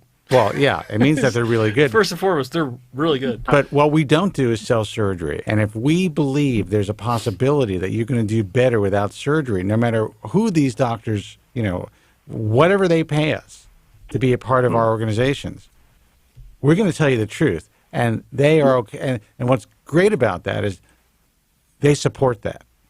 They support the truth, period. Oh, and that's why I've been listening to you guys for such a long time. I mean, it's been 2 years. 2 years I've been listening to you, and not all the time, but I definitely try to catch you guys at least 3 times a month. I do. Because you're important for the process. Well, I'm glad. And we're not telling you not to have a hair transplant, but we're telling you that, because you have done your research. But if you're just trying to change, you're getting older and you want to change, it's not like growing a beard or shaving a beard off. It's not like going to a tanning salon, Well, it's not like getting a penile enhancement, right? That's right. Like that. But it's not like going. It keeps coming back to that. It's not like going to getting a spray tan. It's your title there, so it has to have some relevance. That's good. That's good. But it's not like gaining and losing weight or getting to the gym and changing your lifestyle and changing your body. This is something that will impact you profoundly, either good or bad. Yeah, and I'm not thinking of going back, shaving after this. I do. If I was to wear the shortest, it would be like the way Joel has it, like that in the back, that shorter that it would go. But that may not be possible. That may not be possible, dude. Really? You don't know how. I mean, what guard would that be? Again? What guard are you considering? What's the shortest you would go? I would go like a 2, 1.5. Joe? It's hard to really say. I mean, it depends on the donor density that you have, the hair type that you have, the contrast between the hair color, scalp color, all those typical things. All Are you happy? what? Are you happy in your life now? Are you happy? Generally speaking, it's not always possible. Are you happy in your life? I mean, are you? Yeah, I'm definitely happy. I have money. I have a beautiful wife. I have a great job. And everything's going great. So what are you doing, my man? What are you Don't do doing? I'm doing it because I don't know. I mean, I just wanted to change. You know, it's you know, you guys know what. I mean, it's about reliving your youth and being like, I want to have my hair back. I'm not. Of course, I don't want to have like long hair. But you have your hair back. You just said everyone thinks that you got hair. It looks like you're just shaving it. That's SMP. That's short. You still buzz. Well, right? you want to look younger? Go get a you know, consider getting a you know, blethioplasty or you know, get some Botox or something that's reversible. You know, at least. Yeah. Not that eye surgery is reversible, but you know, there are other options to make yourself feel younger and recapture your youth. You've been without your hair for such a long time. Yeah, would that make you younger? Yes, for sure. It'd make you look younger. But could it make you fucked up? Yes. Oh man! All right. Appreciate the advice, guys. You know, what's your last question? Last question. What's your hair loss pattern? Like how much hair loss do you actually have without the SMP? I was classified Norwood 6. Okay, so here's what's going to happen. All right, you're used to looking like you got a full head of hair, but it's shaved, right? Yeah. Okay, so you're going to have 1, maybe 2 hair transplants to cover the Norwood 6 area. What are you going to do when you realize that the hair that you've had transplanted isn't going to look like it's full density? You're going to look thin in the back, thin in the front, but thinner in the back. I don't. What are you going to? Are you going to do more SMP to add thickening? Are you going to do fibers and stuff like that, where you're in this routine of maintenance day in and day out? Yeah, I mean, my plan was like I don't really care about my crown area. I don't mind. You know, it's just the fun. I mean, I wanted to make it look natural. Eugenics, they do some great natural hairline, and I don't mind like and I don't mind a thin crown, right? I'm not saying, you know, I want full coverage, and I want to use topics to hide any gaps in my hair. That's what I'm expecting to do, and maybe wear a size 2 cut on the side, right? The least. Have you ever used Topic before when your hair was longer? No, never. I think that they didn't have Topics. I mean, I'm 44 now. I mean, maybe they had something. They had Topic. Topic's been around for. In 2000, when the second edition of The Bald Truth was published, I had an entire section about Dermatch and Topic. And, I mean, they've been around forever, 25, 30 years. I wish I was listening to you guys then. Like I said, just for like the last few years. Well, you're listening to us now. You're still safe. Yeah. Yeah, you're still safe. And I think, look, dude, I understand where you're coming from. I really do. You're thinking, I'll get a surgery for the front, maybe for the back in the future, whatever. But and I'll once everything grows in, then I'll use hair fibers to make it thicker to fill in the gaps, and I'll be happy.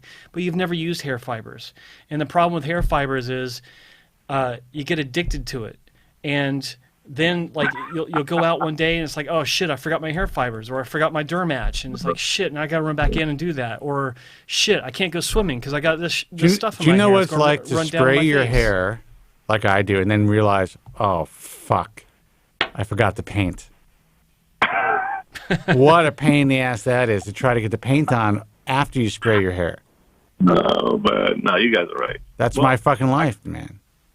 I got one quick question. Joe, what's that thing in the back that looks like a skull? Is that a bong? That's that's an empty bottle of vodka. Yeah, this is an empty bottle of vodka. I forget the name of the company, but Dan Aykroyd has a vodka company. It's bottled in Newfoundland, Canada, and it's called or as normal people would say, Crystal Head, Newfoundland. Newfoundland. Crystal Head vodka by what's his name? What'd I say? Dan Aykroyd. Dan Aykroyd. It's really good stuff. Because people are going to start saying that you have brain fog from Propecia. You got to get it together, man. or from too much vodka. Anyway, no, it's really good. I love the bottle. That's why I keep it around. Listen, we love the guys. We love the docs over at Eugenics. We know the work that they're capable of doing. I actually was asked to give a quote for their textbook, which I did. We both were. Yes, we both were. So was Joe. I'm sorry I forgot. Thank you. Hi, I live here too. Hi. And I have the book, and Joe, I saw your feedback on it. On the forward that says, you said something about. I don't quite remember, but I have the book. I bought it. I'm actually going to see the doctor, Dr. Pradeep. He's around on March 2nd in New York. He's going to be in the downtown Marriott Hotel, so I'm going to go see him for a quick visit before my trip in March. But now I'm going to double. I'm questioning that trip, right? So. No, but go talk to him. Like, you'll love he's so much fun to talk to. He's so full of passion and energy, and he truly believes in what I consider him to be one of the good guys in the industry. He really is. He's got a really good heart. Last thing he wants to do is do harm to his patient. He's a true doctor's doctor. I can't say enough good things about him and his wife too. Erica is a lovely lady, and they're both extremely talented and caring. I mean, across the board, it's just top notch. But talk to him. Tell him your concerns, and tell him you spoke to us. He'll quit, but no, just kidding. I think it's valuable to speak to him or any doctor for that matter. Have you actually been for consultations with any clinics? Oh yeah, I've been to a couple. I've gone to Dorian and True. I've gone to a couple. But yeah, I think it's just there's been 5 years of research, and based on what they've published and what they know, plus they come with a background of dermatology. It's not like they were doing something else before. I mean, dermatology has a lot to do with hair follicles. Hair. Dude, they are really good at what they do, but it doesn't mean that you are going to be the best emotional or physical candidate to have the outcome that you're hoping for. Yes. By the way, there's a guy. There's a guy in the chat room, Conger Guide, I think.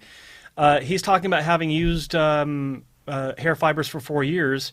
He's thinking about going with PRP, but he says, "I'm fed up with it." Yeah, after a while, so we don't have it's enough like, hair.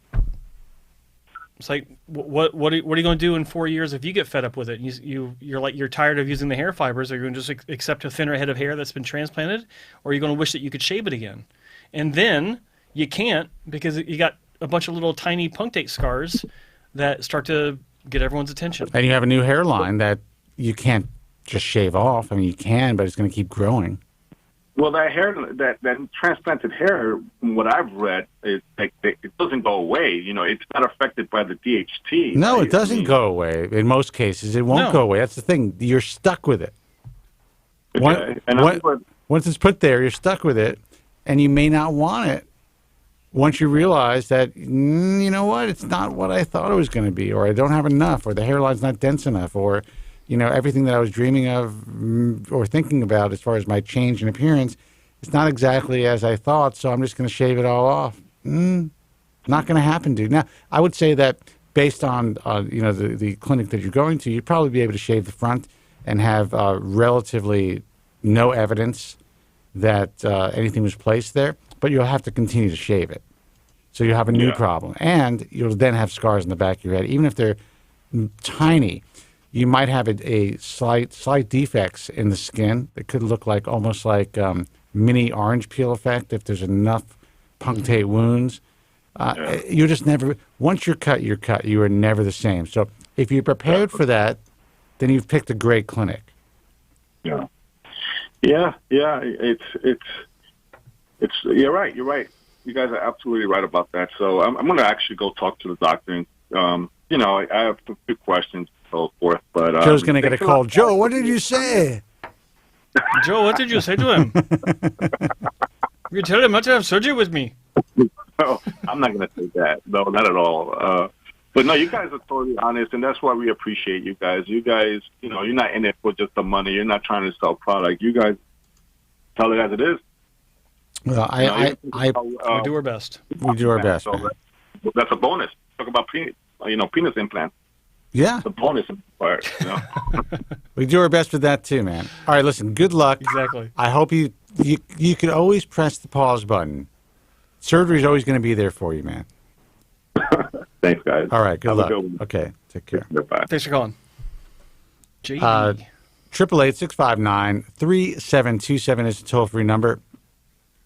I think I finally got the lighting where you can see that my hair is gray, which is something I've been trying to do for a long time. Actually trying to look older on camera. Yeah, I'm trying to look more like me. You know, when people meet me, like I go to a conference, they're like, "Wow, you're really salt and pepper." I'm like, "Yeah, I am. I'm going to be 55." Of course, Morty mentioned the fucking, bandage under my eye again. No, I appreciate it. He wished me luck with everything. I'm fine, Morty. Trust me. When you guys hear about this, you guys are going to be like, holy shit, this is a new miracle in life. Well, I'll just say right now that the look of gray, I'm just saying, on my monitor right now, it looks like you frosted your hair. Oh, Jesus.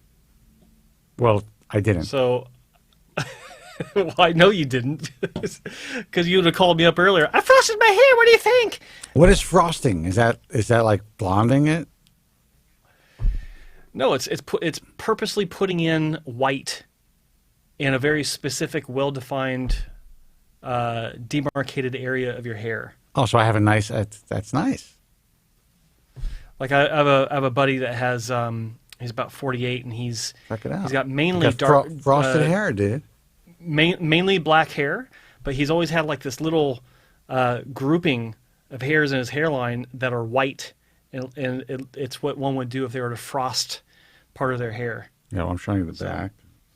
Yeah, well, my front is grayer, is more salt and pepper than behind it, and the sides don't pick up on camera. It's very gray here. I mean, it totally looks like this, but for some reason the light's just picking that up. Tilt your head like this.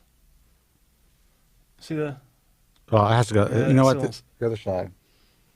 Oh, there we go. Okay, I see it in the back. Yeah. Well, I'll just tell you. I've already told you this before. It's it looks darker on camera than it does in person. Right. Last time I saw you in Vegas, it was like. What? It almost surprises me every time I see it. I'm like, what? Oh yeah. There's white hair up there. He's old. Fuck, he's old. Motherfucker is older than me. Let's take a phone call. Oh, shit, I don't know who's holding on longer. All right, let's try this. Hey, you're on the air. Who's this and where are you calling from? When you cut, you're either circumcised or castrated. That is true. Marcus, how are you? Your phone is fucked up. What's up, man? How is my phone messed up? What do you mean? It just sounds like it's cracking, like it's like your signal's not great. Yikes. Right. Hang on a second. I'm going to try to get somewhere closer to you. Closer to you. And if I can, great. If not, so be it. No, you sound better. A couple things. One. Let's hear it. You guys are dinosaurs. I may be a fossil, which is even farther removed. But you're dinosaurs. I was down in Soho today. I'm telling you, you guys are going to be out of business. You've done your job. I did not see any bald heads. Really? Soho. We did our job. Okay. Manhattan. No, I'm telling you, you guys can retire now. You can head for that island because I think it's done. Now, granted, Soho might be a little self-selecting because, it attracts a certain kind of person. The babes are super fine. They're all, 9s and 9.5s, couple 10s in there. And the guys are rocking full heads of hair, man. I don't know if it's Roman or Hims or whatever, but I'm embarrassed that I got to wear a hat if I'm down there with those guys. I have to say that these subscription-based, hair wellness companies have absolutely changed the game for these young guys. It has given them the opportunity to actually treat their hair loss with something that can potentially work. Yeah. They completely rebranded a drug that essentially was thought, made to, might as well had a skull and crossbones on the packaging for years. Right. And furthermore, I saw a front page article in the WSJ, the Wall Street Journal, it was about a week or 10 days ago, talking about how baldness now is the latest, victim category. So it's the latest sensitivity taboo that forever has been just laughed upon and mocked, but now, just like bigotry and ageism and sexism and all the rest of it, they're talking about, hey, you got to walk that back. Well, but they're not really doing it. Was I in that article? I cannot say you were. Yeah. Okay. Because he's being kind. Yeah.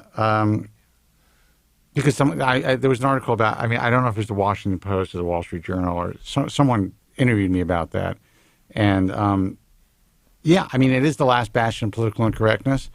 This person talked to me about that. They said they were going to write a piece about this. I don't know if it was.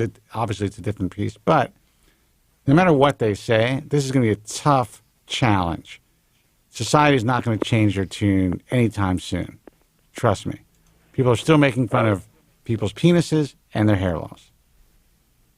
Agree, but at least the penises are usually in private. Hair loss, and I'll tell you, for those guys who call it, and unfortunately, I have not been catching most of your shows, and I didn't catch much of tonight's, but I'm calling in because there's something timely going on. But quick comment before that is simply, if you can shave your head and get away with it, and be a real hard rocking stud of a looking guy, there's no point of a transplant. I mean, if you're going to do a transplant, then you might as well just cut your whole head off because you've lost your mind. Exactly, man. Absolutely. Well said. Yeah. Well said. If you were able to rock the bald look, you fucking won. Exactly. Okay, so here's the gig. I'm coming up on my annual sojourn to the south. I like to go to Mexico, but every now and then I'll maybe fly through the west coast of FLA to pay a visit to Sir Joseph Greco. Right. And here's my update from the last treatment I had there. I've done several PRPs, and then I switched over to the amniotics. Mm-hmm. And I've got to say, I think the PRP might be a better treatment. Well, let's hear it. Here's what I mean by that. The PRP gives you an almost instantaneous, what I call hair lift. It provides volume and body and conditioning. It looks great. Seriously, from the minute it goes on until about 3 to 5 months afterwards, you've got a hair lift. And then it starts to subside and wane over the course of 9 to 12 months. The amniotic doesn't produce that effect. However, I think the amniotic, now that I'm kind of coming up to 10 months, 11 months here, the amniotic, I believe, strengthens the hair. I've noticed very little shedding. So that's all positive, but you haven't had exosomes as of yet. Okay. Right. I'm now going, calling the office, and on his regular menu, he basically runs when it gets into the exogenous material, because remember, PRP is autologous. So when you move into the exogenous, his menu runs amniotics, Wharton's jelly, and then the mesenchymal stem cells. I don't see exosomes on there, and yet I've spoken with him about that in my last visit. So I'm going to have to contact him and see what his status is with exosomes. Well, I know for a fact that he's he's providing exosome treatment, and he's doing it in combination with PRP. He's doing it in combination with PRP and the amniotic fluid, the intravenous application, and it really depends on the person. But I definitely know, like I said, family member had it done. Currently, the results have been really good. Initially, there was a significant shedding, telogen effluvium. So we really don't know what the long-term outcome is going to be and how often it has to be done. But currently, he's doing it in combination. He's not doing exosomes alone at this point, where a lot of the other doctors are kind of like almost abandoning a PRP or trying to just focus on exosome treatments. But, you are a guy who's gotten positive results. You're a guy that continues to go back because you see something happening. You see, like you said, the PRP is giving you like a hair lift, so to speak. It's giving you a fuller, thicker, more well-bodied, full-bodied, head of hair. And, that's a positive experience. How many times have you done this? 5? 4? Yeah, I've been down there probably 5 to a half a dozen times. And here's the other thing. Even if I have not, quote-unquote, gained ground, it has stemmed the tide, pun intended, so to speak. It definitely has put some brakes on it, for sure. Oh, that's fine. And that's a good thing. That's a good thing. That's good. Despite all the transplants I've been through and so forth. Now, here's another aspect I think everyone should be aware of. I'm questioning the efficacy and the synergies of these stacks that he's using and others are using. I'm not so sure because I'm not so sure they're compounding. They may indeed have some canceling effects going on. That's possible, sure. Mm-hmm. I mean, because for instance, in his amniotics, he's got PRP in that injection. I didn't get the poof. I didn't get the hair lift on that amniotic. And did you tell him that? I'm going to. Yeah. And again, mine is simply anecdotal, and I know there are other guys that are out there. I'll probably give Cooley a call. Cole, I begged off of because, my experience with the body hair transplants, which I thought he honestly, no, he didn't. I don't want to say he botched it, but he certainly didn't track it, and that was really his responsibility. And and then the offer he made to me was, well, come on back in here. We'll do some more body hairs, and I'll charge you half price. And I was like, half price, but we don't even know which body hairs are taking. Right. And so I made a counter. And my counter is and was that, hey, let's just do a small procedure and do it on spec. And if we have hit the right vein, the right mother load, I'll pay you full free. And he laughed at me. Really? Yeah. And he and I kind of dismissed it because he's a jovial guy. He's definitely a Bubba. He's very, very amiable. Yeah. So I figured maybe he was just, being Dr. Cole, or if that was, truly his response. And my feeling was, well, hey, that I can't go back there. Yeah. I listen. I get it. And I would probably act in the same way that you did, or feel the same way that you did. And I think it's unusual. First of all, it's unusual for anyone to make an offer like you did. Let's do something on spec. If it works, we'll pay you full price. A lot of physicians are going to be like, wait a second. I mean, how is that going to work? Are we going to sign a contract? Am I going to be able to ever get this payment?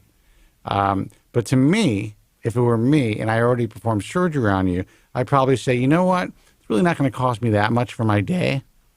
So I'll take that chance because if I have confidence in what I'm doing, then I'll take the chance of getting the payment. Especially if put it this way, go ahead. Remember, I had been down to Atlanta.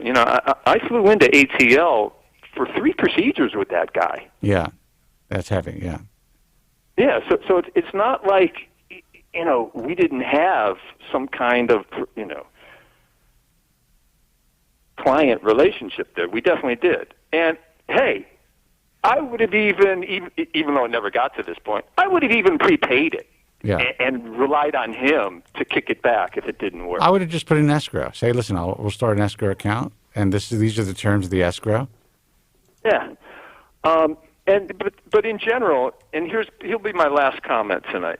In general, what I'm seeing with a lot of these guys, and Dr. Cole is among the most eager, and God bless him, because he is doing some, trailblazing, innovative work. However, having said that, he's doing a lot of untested, unverified treatments. It's not just him, but I'm using him as an illustration. As a class, this field has many physicians who are doing unverified, unconfirmed work, and they're charging full freight. And I really think until they get the data back and the results in, they should be doing this work at cost. Well, I would even go further and say that the entire industry has been doing unverified and unconfirmed, surgeries, especially when FUE came into play, for years, and charging full rate, whether it's body hair, whether it's just scalp hair FUE, and even years ago when they were doing you had it all, dude. The brandy lift and the scalp, the male pattern reductions. All that stuff was completely experimental. None of it was, these guys were like, hey, I got an idea. Let's have a paying patient sit in this chair, and we're going to experiment on him. To me, that's borderline unethical. Look back at FUE and the claims of non-scarring. And in the early days, I'm talking the first 3 years that it was even available, you had a lot of claims by a lot of clinics. They were just like every patient for the first few years of this procedure was a guinea pig, as far as I'm concerned, because you had clinics making these, what we know today were outrageous claims that even back then, the grafts were just as good, if not better, than strip grafts. The survival rate was just as high. We know that's not true today. That there's no scarring. We know that's not true. And it was all trial and error for the first few years. And so what you're saying is absolutely correct. It's and to what Spencer said, the whole field has been just one big experimentation after another, and patients have been paying full price for it. 100%. There you go. And Joe, look at, for instance, the experience of clinical trials in, God forbid, like oncology. Sure, they're guinea pigs, but they are not paying out of pocket for that. And they're not, but also just to be fair, though, those studies are usually very well funded on the other end, right? Where when you're dealing with hair transplant clinics, these are individual clinics, and the materials that they're using for their procedures aren't cheap unto themselves. There's quite the investment involved. Well, also this one procedure. This is how I feel about it too, and I don't know if you feel the same way, Marcus. But this is all elective. Everyone is making the choice to pay full price, knowing full well that if they do a little bit of research, that this is all experimental. That's part of the bargain, and I grant you that. And you're right, Joe. Big Pharma is not involved here, and you're correct, Spencer, that this is volitional. We have stepped into that doctor's office freely. All the same, I think a fair bargain would be, hey, if this has not built a database yet for whatever procedure we're talking about, I think they should be doing it at cost. Maybe cost plus 10%. I can't say that I disagree with that. As a consumer and as a human being and as someone who, in my world, does things differently, I would say absolutely. If I were doing this, I would probably, at least to get the right data points and to get enough patients through the door, I would extend this offer at like 10% pass over my cost. Yeah, exactly. And Yeah. you know, I'm well into six figures on this, and some of that was like 1990 money. I mean, that was, you know, I know. And I'm still out there. You know, to me, I'm not where I would have wanted to have been, because I certainly did not get the, you know, results that were warranted for the money plucked down. However, at this stage of my life, I'm still pursuing it. I consider it now a treasure hunt. Yeah, sure. I think there will be somebody, somewhere, some way, it'll get better. It's already gotten better for the next couple of generations, you know, younger than us. And so, again, I'll probably be heading down to Greco again this spring, and when I do, I'll make sure to report back to you and let you know. Listen, I want you to, you know, provide us as much detailed information as possible. It's important that these young guys hear from a guy like you who's had multiple surgeries over, I mean, in the dark ages of hair transplants and what they used to call surgical hair restoration, who's been through it all. Brother from another mother. Yeah, and I think that, listen, this industry is what it is. It's always been my goal, obviously, to help to evolve the industry, but I am forced, and so is Joe, to work within the parameters of this fucked up industry and to guide people in the safest possible direction, given the limitations of the field. We can only do so much to make doctors do what we believe needs to be done. And I agree with you 100%. I wish I could talk to these guys and say, listen, John or whoever, give this shit away or do it at cost. Let people know they're part of a greater experiment, and that they're taking the time. It's going to take a couple of years to collect all the data points so they could present this to the world and then charge full price. That's not going to fucking happen. That's just just reality. I'm sure it won't. Yeah. And, you know, there may be, you know, some kind of one-on-one situation where it could, because I know, for instance, that you have basically turned some victims over to some doctors who've performed, you know, pro bono gut suite, which is you know, really generous of your time and theirs, and that's great. What I would say also in general is, and God knows, you know, the internet is exploding, and chances are you've attracted competition in your own space. But hey, I very much appreciate that you're still there after all these years. You've really, really helped a lot of guys, I can tell, through all these phone calls. And just, you know, for me, to call you up and to sound off, and I understand. I'm talking about colleagues of yours, so to speak, even though you have your position and their physician, so you're different. There's somewhat of a line there. But I'm trying to just offer the most, I'm just trying to offer the most honest feedback I've got, and you've taken it, you've received it, and you've given me some good counsel in return. So, hey, this is a tremendous resource that you're still motoring. It's great. Marcus, I first of all, I appreciate you. I always appreciate your candor, and I love when you call in. I just, you know, you've just been with us and calling the show for what, 15 years? If not 15, you know, a solid decade for sure. I mean, it's crazy. First of all, it's crazy how long I've been doing this shit, and then I'm still around. Jesus Christ. It always comes back to that. Yeah. And I still can't get over the frosted hair comment. I don't even know what that means. It hurt. It stung. But good. I mean, you got like streaks in your hair, man. People, you know, line up at you know, stylists for that kind of stuff. And you were talking earlier about that Turkish situation. Hey, look, if they've got 9 chairs, you know what that means? That means that was a frickin' barber shop that traded in their scissors for scalpels. And that is essentially, sadly, that's how the industry was actually born here in the U.S. as well. I remember there's a guy, he's down in San Diego, and he said he saw his first hair transplant performed in the back of a barber shop.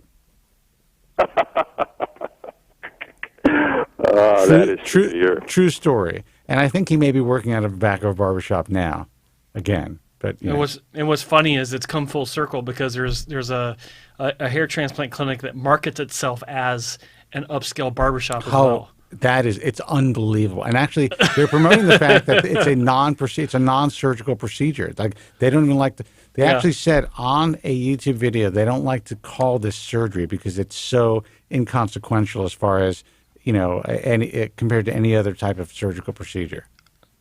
Yeah. Well, wrong. You know it's over when they repurpose and remobilize like food trucks and start driving around the freeways of LA. Don't laugh about that. Joe and I were considering. Don't that. laugh. That was a business consideration. It was going to call it Hair R Us, and Hair on Wheels. Yeah. Well, there you go. It's perfect because let's be honest here, man. Just as video killed the radio star, the internet is killing the city. I mean, the only reason to live in New York now is Broadway theater because and everything's getting delivered. People aren't going out as much. Well, I actually have noticed a change. There are women who roam the streets offering to give you a massage. I was just in New York, and I'm just like, really? I mean, obviously, it's tongue in cheek. These are hookers, but now it's the whole new game. It's like, can I give you, are you interested in a massage? And I'm thinking to myself, I may just be. Hey, I think about it. Sure. Yeah, because for decades now, I've always had this notion that most businesses, especially retail businesses in New York, are fronting for another business. That's interesting. They've got something else going on, behind the scenes.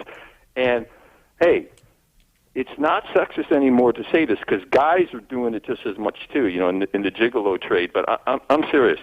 A lot of women, they may be holding down, as well as a lot of guys, regular day jobs, but they've got a sidebar going on too, and it's typically in some kind of kink. Dude, I met a woman here in Beverly Hills. That's good. She was like 24, 25 years old. I think she was 25, and we're talking. We're at a well-known bar, chatting it up, and she essentially admitted to me that she had a lot of drinks in her, Tinder, to get her meals and to find places to live.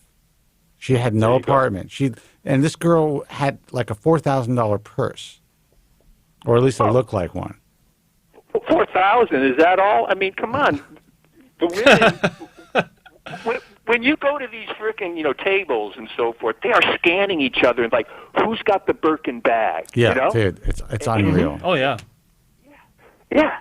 And to me, it's like, okay, guys have fetishes like Ferraris and, Lambos and McLarens, but, a bag? I look at these bags and so like, what is this thing? So it's an ostrich, okay? And it's got some kind of, heavy padlocks on it. What do you got, handcuffs in there too? It's insane. It's fucking insane. But women feel less, especially in this town, less secure if they don't have the bag. And I have noticed that the bigger the bag, the easier it is to bag the woman. That is the reality. Well, you know what? I think there's some university that needs to get a grant and do a study on that. I think that's a good idea. And they should name you the head of the department. All right, listen, Marcus, you take care of yourself. Thanks so much. Great speaking with you, and hopefully we'll do it again. Absolutely, man. Thanks for tuning in. Take care. Bye. See you, buddy. Want to take one more call? Sure. All right. God, you look so happy about that. Hey, man, you're on the air. Who's this and where are you calling from? It sounds like you're outside in the tundra. Hey, Spencer, Joe, can you hear me or is it too loud? It's pretty loud, but it's a little less loud now. Here we go. All right. Great. Hey, it's Rick from Virginia. I just wanted to call. I spoke to you guys a little bit. You guys gave me some great advice. I wanted to give you an update on that, and then I had a quick question. Sure. Can you close your window or wherever?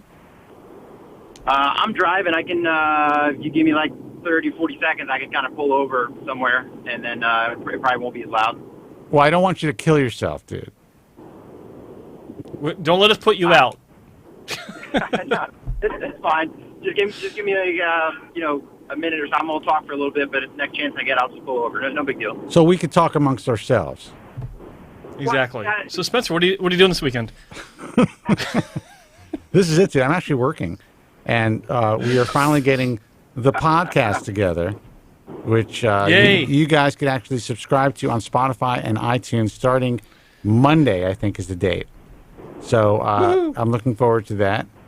And I would say that the content that we have from today's show, that one caller from Canada, is classic. That's going to be classic The Bald Truth. I love that one.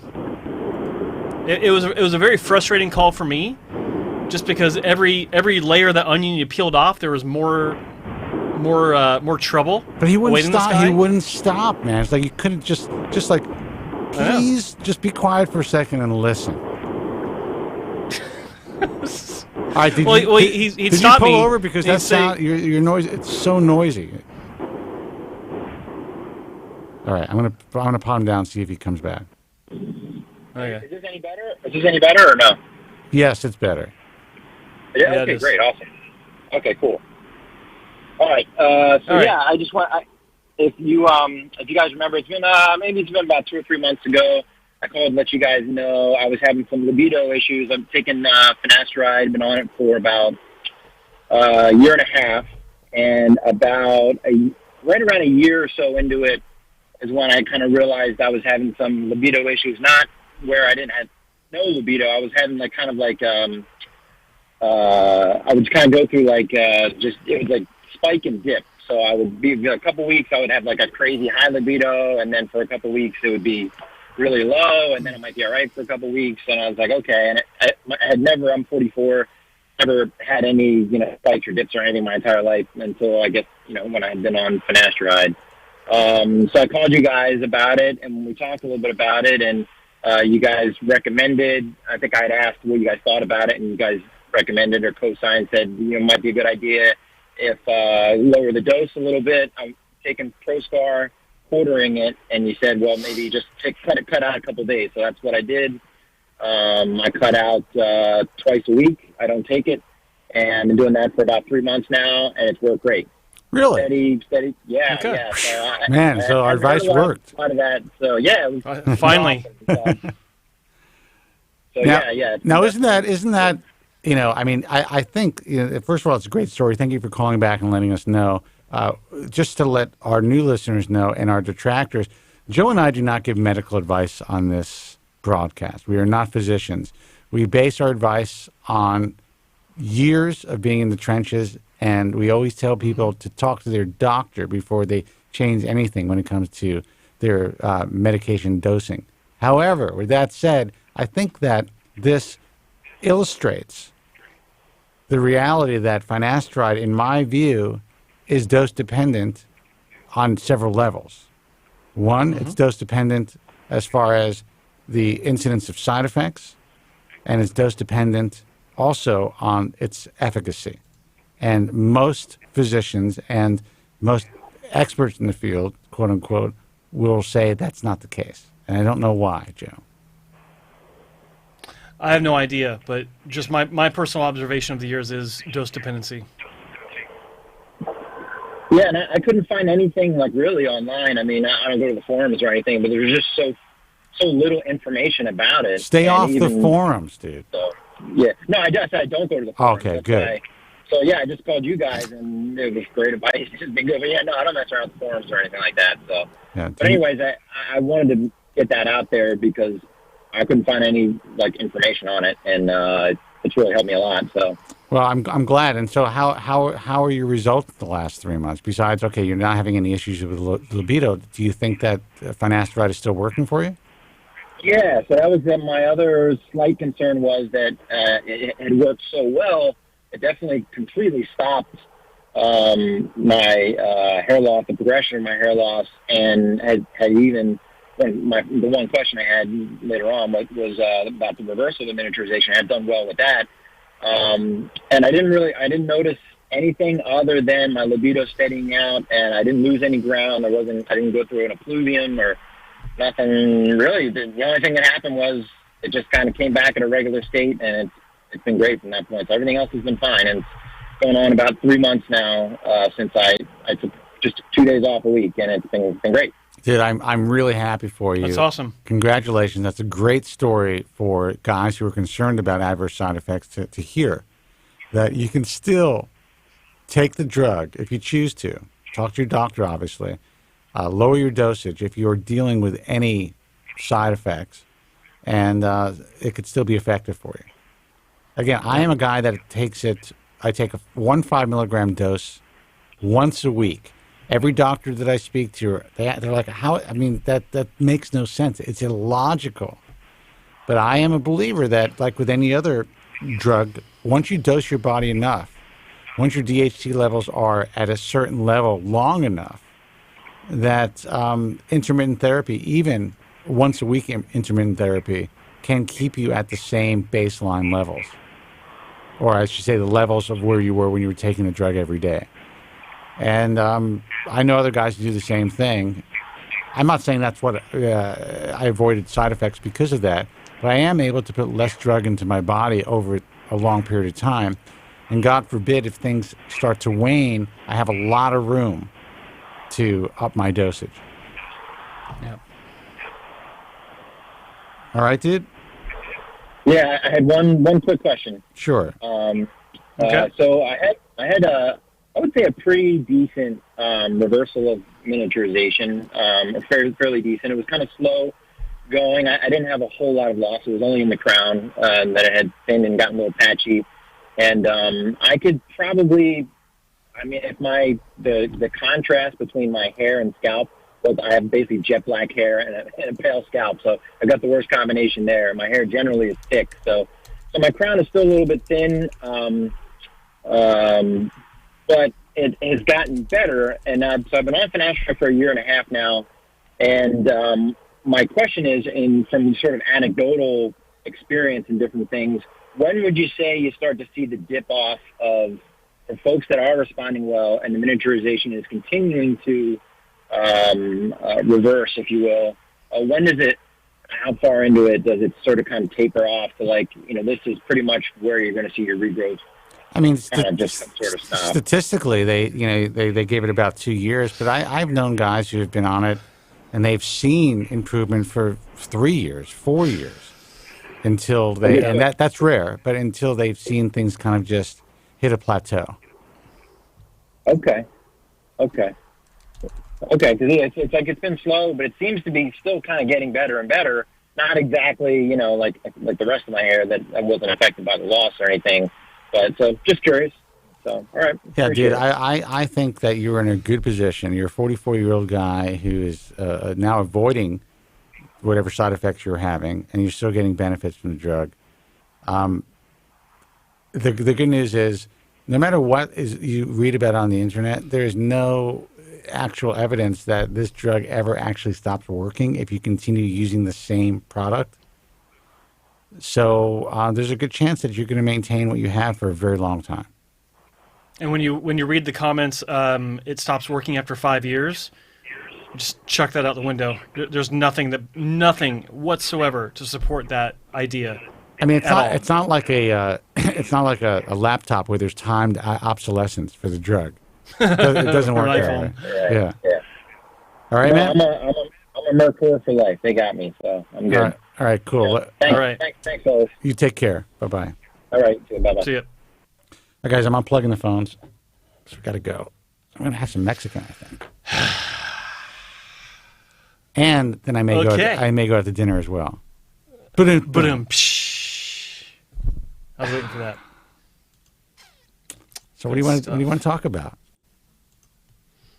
I thought we already talked about penile enlargements and hair transplants at the same clinic. At the same time, practically. At the same time, practically. Yeah, exactly. I think that at some point that may be the offer. At some point, it's going to be hair transplantation, butt lift, penile enlargement, facelift, Botox. Well, I will tell you that there is a doctor who's online. Cool sculpting. He's a very well-known, board-certified plastic surgeon who was did a video where he was speaking to the camera and technicians were performing a neograft hair transplant, meaning using the neograft device for the hair transplant and cool sculpting simultaneously on this poor fucking patient.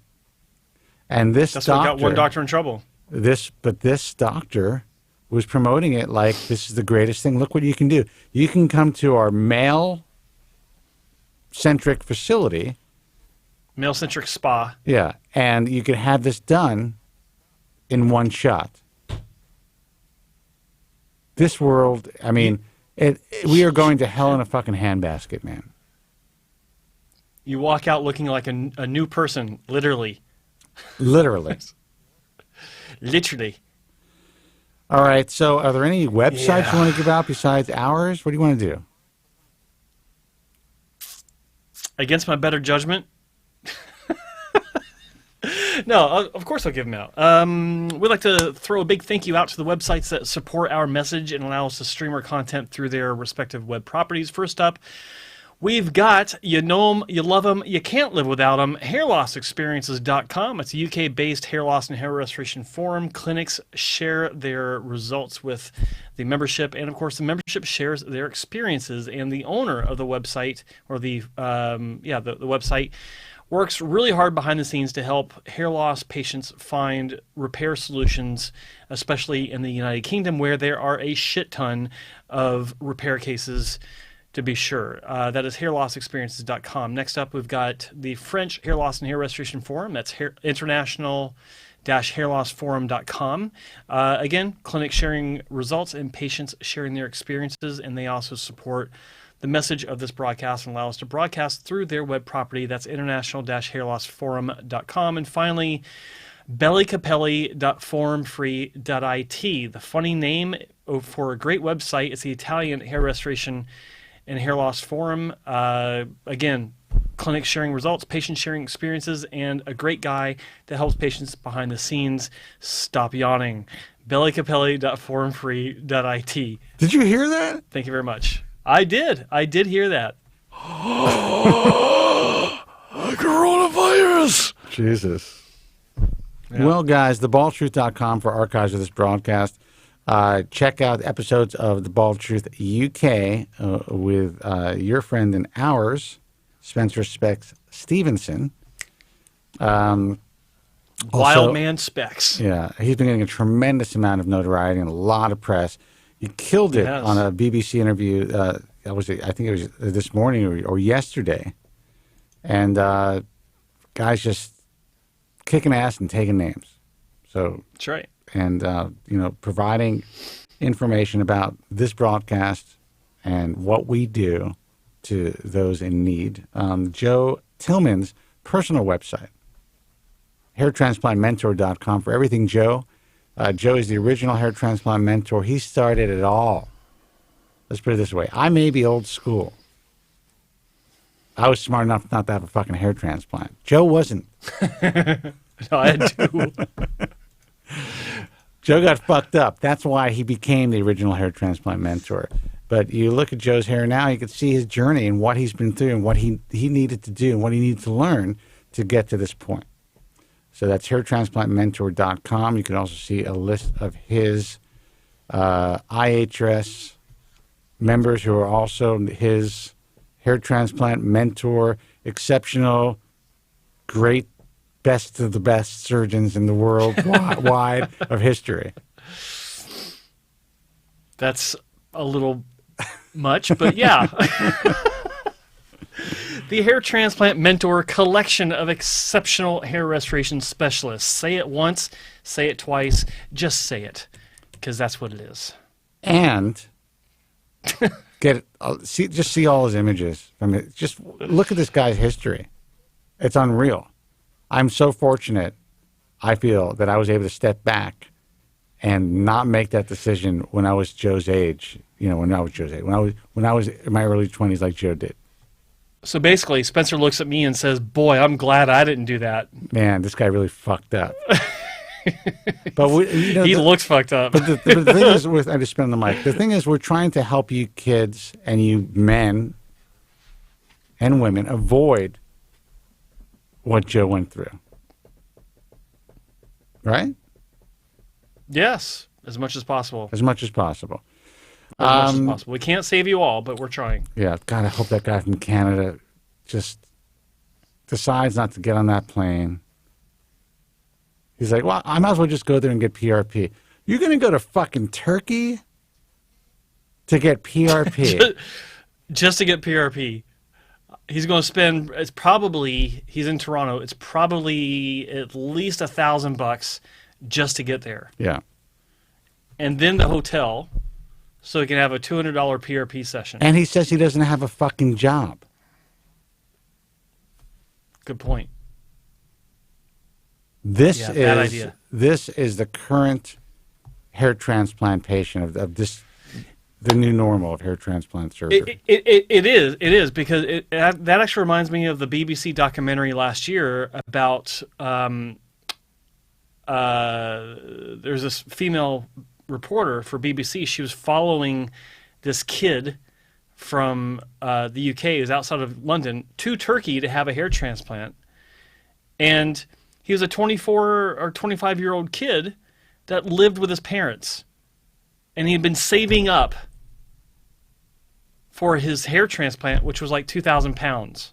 Yeah. So instead of going out to, start his own life as an adult, he was living in his parents' basement, saving every pence and pound so that he can fly to Turkey and get a hair transplant.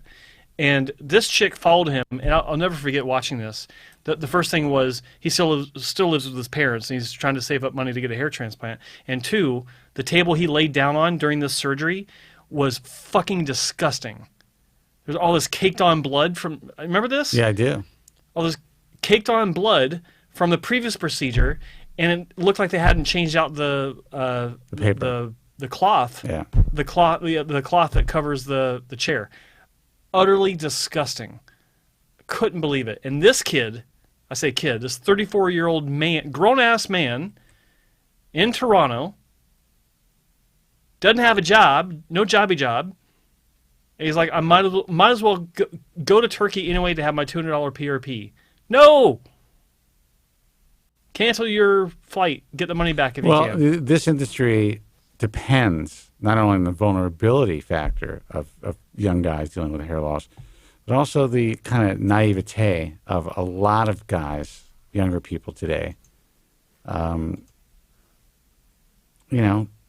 Everyone is really easily swayed by the social media culture. It's kind of frightening, it was bad when we were young.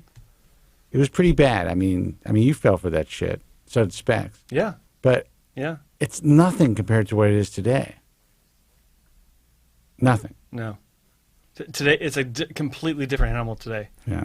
Guys, thebaldtruth.com, I gave you that website. AmericanHairLoss.org for the American Hair Loss Association. If you're considering hair transplant surgery, Jesus, if we haven't talked you out of it by now, but if you're considering hair transplant surgery, honestly, check out the International Alliance of Hair Restoration Surgeons. That's IAHRS.org. Many of you will make good candidates. Many of you will not make good candidates. But at least if you go to this site, if you go to our society, you have a fighting chance of making the right decision. And I think that's it, right? Good luck. Good luck. No, BaldTruthTalk.com for our message forum. And that is about it. Oh, guys, you could subscribe to us on iTunes. And there is a new YouTube channel that we haven't been doing a lot with the last couple of weeks, but there's videos up there. We're putting small segments of this broadcast. It is youtube.com/BaldTruthRadio. Subscribe. Click the bell so you can get notifications. Please, we need subscribers to that page. It's only going to help our cause. Also, Joe's YouTube page, which I forgot, youtube.com/hair transplant mentor. If you're watching the program, you are probably watching it on Joe's YouTube channel. Subscribe to Joe's page, like the show that you're currently watching, and ring that bell so you're notified every time Joe puts up a video, and also every time we go live. Until next time, be strong. God bless. And thank you guys so much for listening. Frosted. I don't even know what that means. Have a good night. Thank you very much. I'm sorry for any inconvenience you may have been put to prior to the programme, and I'm glad you enjoyed it. And if you could now leave by the exits at the rear, that'd be splendid. Thank you. Good night.